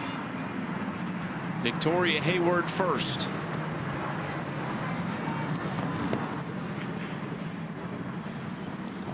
Sashel Palacios behind the plate, undefeated as a captain in her 2 weeks, 5-0. Hayward goes after this pitch upstairs. Wiggins, another long run, and this time it comes out of her glove, and that was a fair ball. Pushed into foul territory. Bianca Stelly off the base. Safe at third.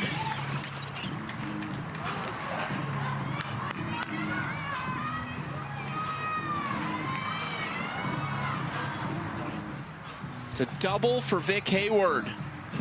Her second double in this game. I feel like this is such a good job to be able to pass it back to the top of the lineup for Amanda Lorenz and give her another crack at it. I feel like that's a ball. If Megan Wiggins can get back, I think she makes that catch. Funny, Hayward didn't almost catch Bianca Stelly, but they were in the same base path at one point because Bianca Stelly had to wait. It's such a good look. Vic was jogging. So that's just how fast she is. No, like she was jogging because she knew if she started to speed up, she could probably touch Erica Bianca Stelly. So she had to put the jog on. Ooh, that's a close play at third. 2-1 count now to Amanda Lorenz, and she is just looking for cushion on the top of the leaderboard. There is no doubt she is #1 headed into the final week, and it's going to be by probably over 200 points. Popped up and foul for strike 2. Well, the play of the game presented by Dick's Sporting Goods. It is the captain. Yes, this was dead center. Such a sweet stroke. This gives them the early lead in this game.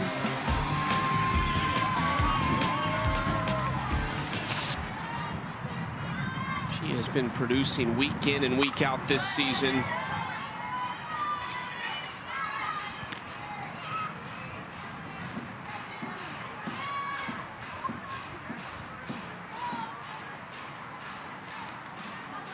We talked about the hitter path to it. It's not that the hitters can't do it, but it's so hard against this pitching to consistently perform and put up the numbers you need to. She beats it out, an infield RBI single, and she's fired up. But to put yourself in contention for MVP and the things that you need to try to climb to the top, and she's done it every single week. And so much speed, so much hustle, doesn't hang her head at all. She just head down, running as fast as she can up the line, tack on another 10 points here.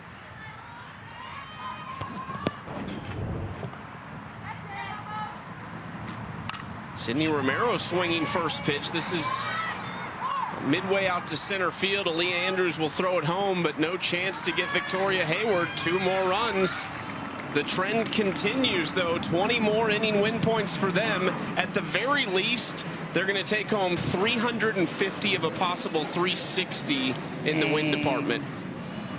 That's a new record for Athletes Unlimited. They have won 20 innings this weekend. And a 0 in the top of the 7th will make it 21. It'll be a perfect week for the first time ever, and 3 shutouts. If that's the case, it may never be broken. Yeah, it may not, Danielle. And that's why you are here. And I almost was like, you know what? I think you're right. But then I remembered you and me and the humor. Wiggins stealing with the sun again, catches it. What a weekend it has been for Amanda Lorenz and this team wearing the gold jersey. She'll be back in the gold next week.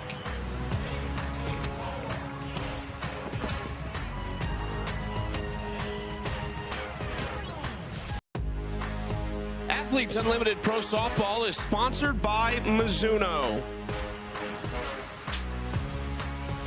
Well, 1 inning to play here in week 4, and it has been a golden weekend for Team Lorenz. They have been perfect so far.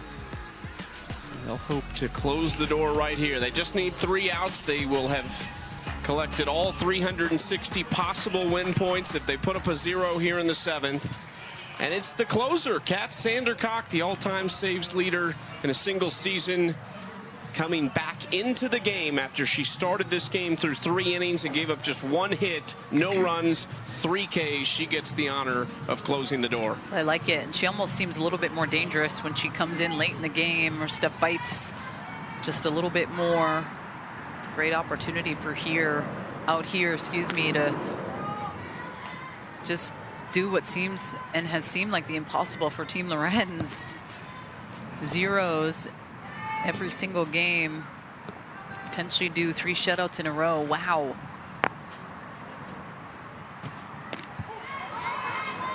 Working against Megan Wiggins, who's 0 for 2 at the plate, has been really busy out in right field. Had a great catch last inning, and then an even longer run to the line, one she couldn't come up with.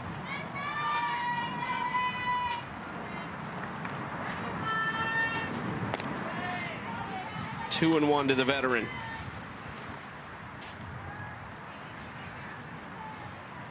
Kat Sandercock has to be in consideration in those top 2-3 rounds off the board. The way she's thrown this weekend in multiple roles now.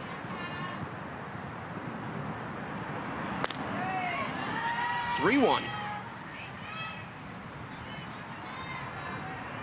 Well, last week she got that comebacker right. Hit her in the hand. You didn't know how she was going to be. We did not see her pitch again, so she's been a key component this weekend. Another foul ball from Wiggins. Still 3-2. Just trying to start something here. You could get even the 10 win points to have something out of this game with just a run if you can force a bottom half that way. You can hear the wind really whipping right now, and it's kind of coming at times straight in, mostly kind of from the left field pole to home plate. Amanda Lorenz up top and starting to pull away. Still a lot to be played for, and the top 4 get medals. Lorenz, it's not decided yet, but she's closing in on becoming the 5th ever champion of this championship season. Lexi Kilfoyle will most likely be in 4th place come the end of this game. Strike 1 from Sandercock to the pinch hitter, Jadalyn Alchin. Like I said, I just feel like she's done a good job of just in-game management with her pitching staff. I mean, they've left 17 runners stranded in 20 innings this week. That's key, and that means in those big-time moments when there has been action on the base pass, pitchers have been able to step up and rise to the occasion. And everyone in this league can do that, but at times, that consistency is what is the difference maker in being able to put zeros up on the board and have those big shutouts, pressure pitches thrown in big time moments.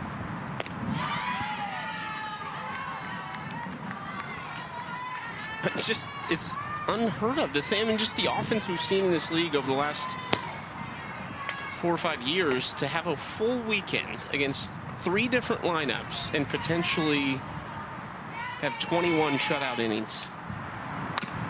Alchin right side, Stuart Hunter gonna have to beat her to the base. The tag is on the shoulder of Jadalyn Alchin, who is one of the fastest players in the league. 1 out.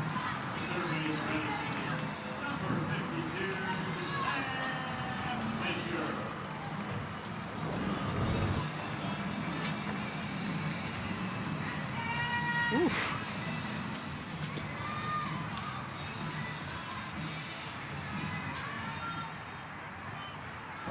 Alchin really kind of jammed her hand up on the base there. You can't wear oven mitts up to bat. Hopefully she's all right. Got up pretty quick.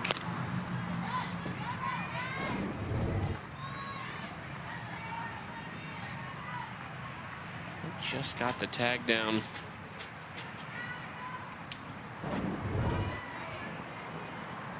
I wonder, Kelsey Stuart Hunter maybe worried about a collision if she goes for the base versus the tag there. Sam Fisher jumps ahead 2-0. The final at bat of week 4 for her before she begins the last week of her professional career.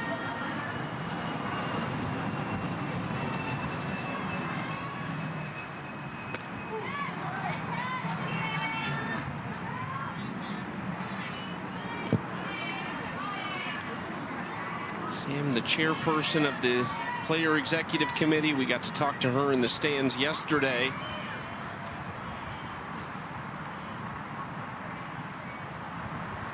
Two-one pitch. Ground ball left side. Wiggins gonna have to stay put at second. 2 outs.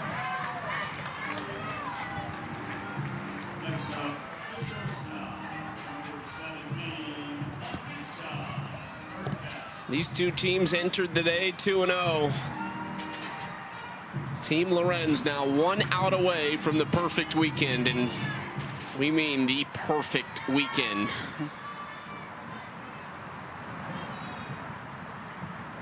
Anissa Ortez is the last chance. Fouls it off for strike 1.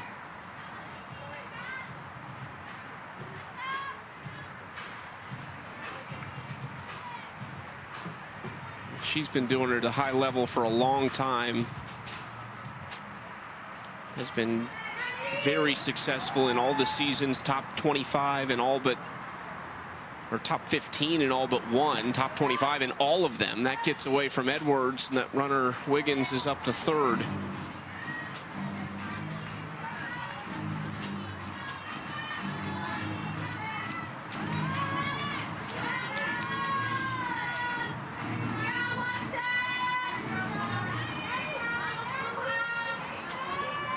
Ortez can keep the game going with a base hit.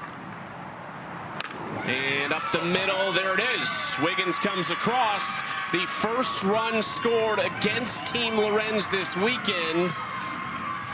And we will play the bottom of the 7th.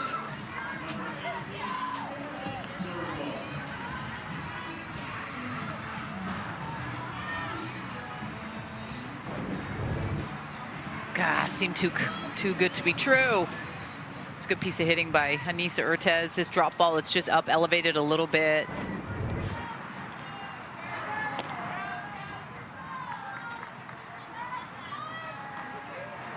That That was going to be a 3-0 shutout weekend. They would have swept all of the points.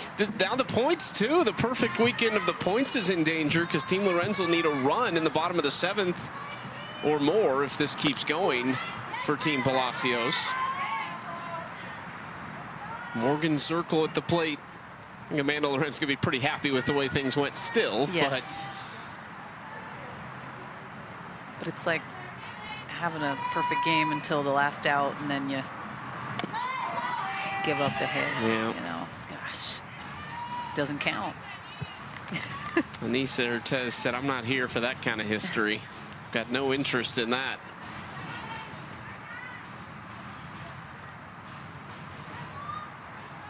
It shouldn't be overlooked what Sashel Palacios did with her team this week. 5-1 as a captain in 2 weeks. Likely will not be in the captain's chair next weekend, barring a crazy 2-out turnaround. But this has been a group that has looked like they have gelled from the beginning as well. 2-2 to Zirkle. Got her swinging. And that'll do it for the top of the 7th. But if you're new to AU, those points on the line, a run scored in the top half, so we will play the bottom.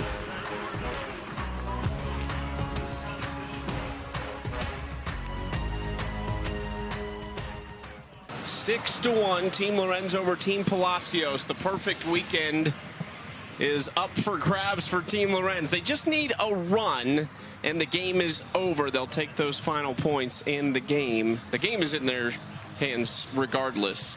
You want to see how the teams get drafted? Tune in this Monday at 1 Eastern for the final draft of the season with hosts Savannah Collins and Kat Osterman. They're gearing up for that probably right now. And for more details, follow us on social at AU Pro Sports.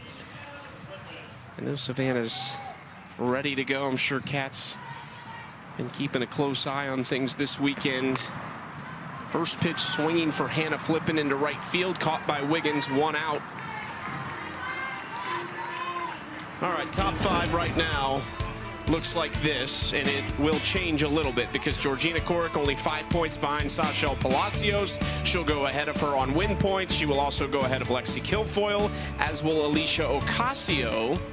It's even possible that Korick would be in second because of MVP possibility for her, and I think there's some argument to be made there, right? Yeah, but I think a lot of things, and then they don't end up the way that I'm thinking they are. But I might think you're right, so that's fun.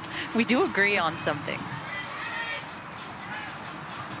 Ocasio, Korick, Lorenz, Kilfoyle, the Week 5 captains. It's a good group. It's going to be an exciting Week 5. They'll all start on Friday, and we will crown a champion Sunday.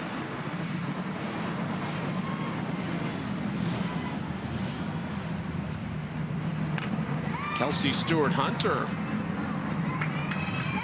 Base hit into right field. First hit of the day for her.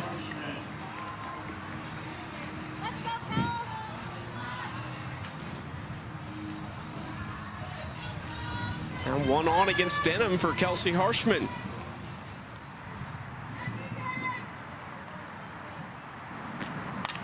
First pitch swinging, popped up and out of play. Stewart-Hunter scores. It's basically like a walk-off. They would get those final 10 points.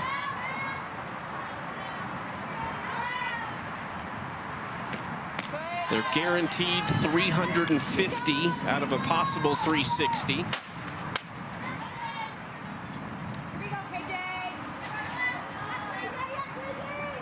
Kelsey Harshman in 8th place on the leaderboard. She'll be headed up too after this win. This is hit hard out into center field. Andrews on it though. 2 outs.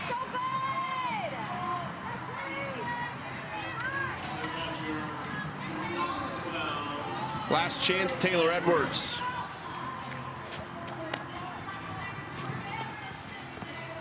And then the dream team is no more.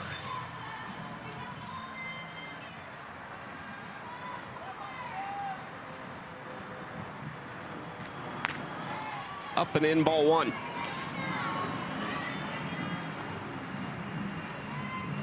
Amanda Lorenz will enter the final week of the season.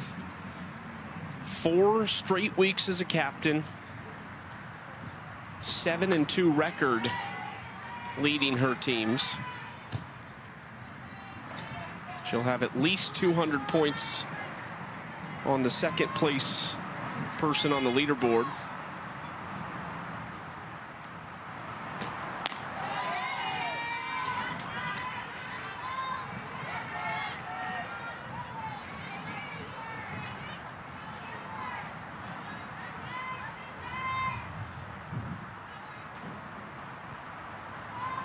Two-1 to Edwards. 3-1.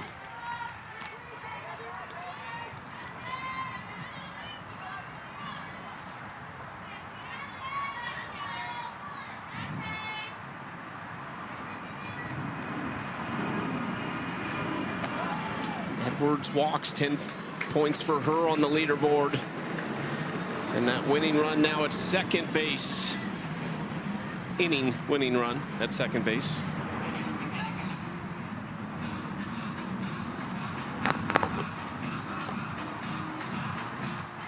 Mackenzie Clark is going to run at first for Edwards.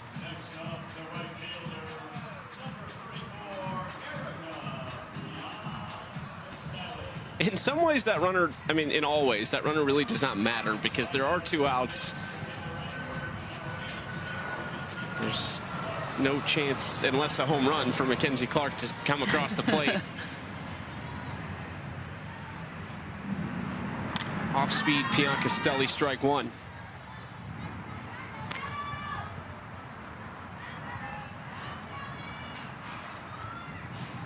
I think they want this, though. I do think that, I think sometimes you can come up in the bottom and you're like, we've already won the game. But in this case, I think they know that perfection is on the line here, and there was maybe a little more motivation.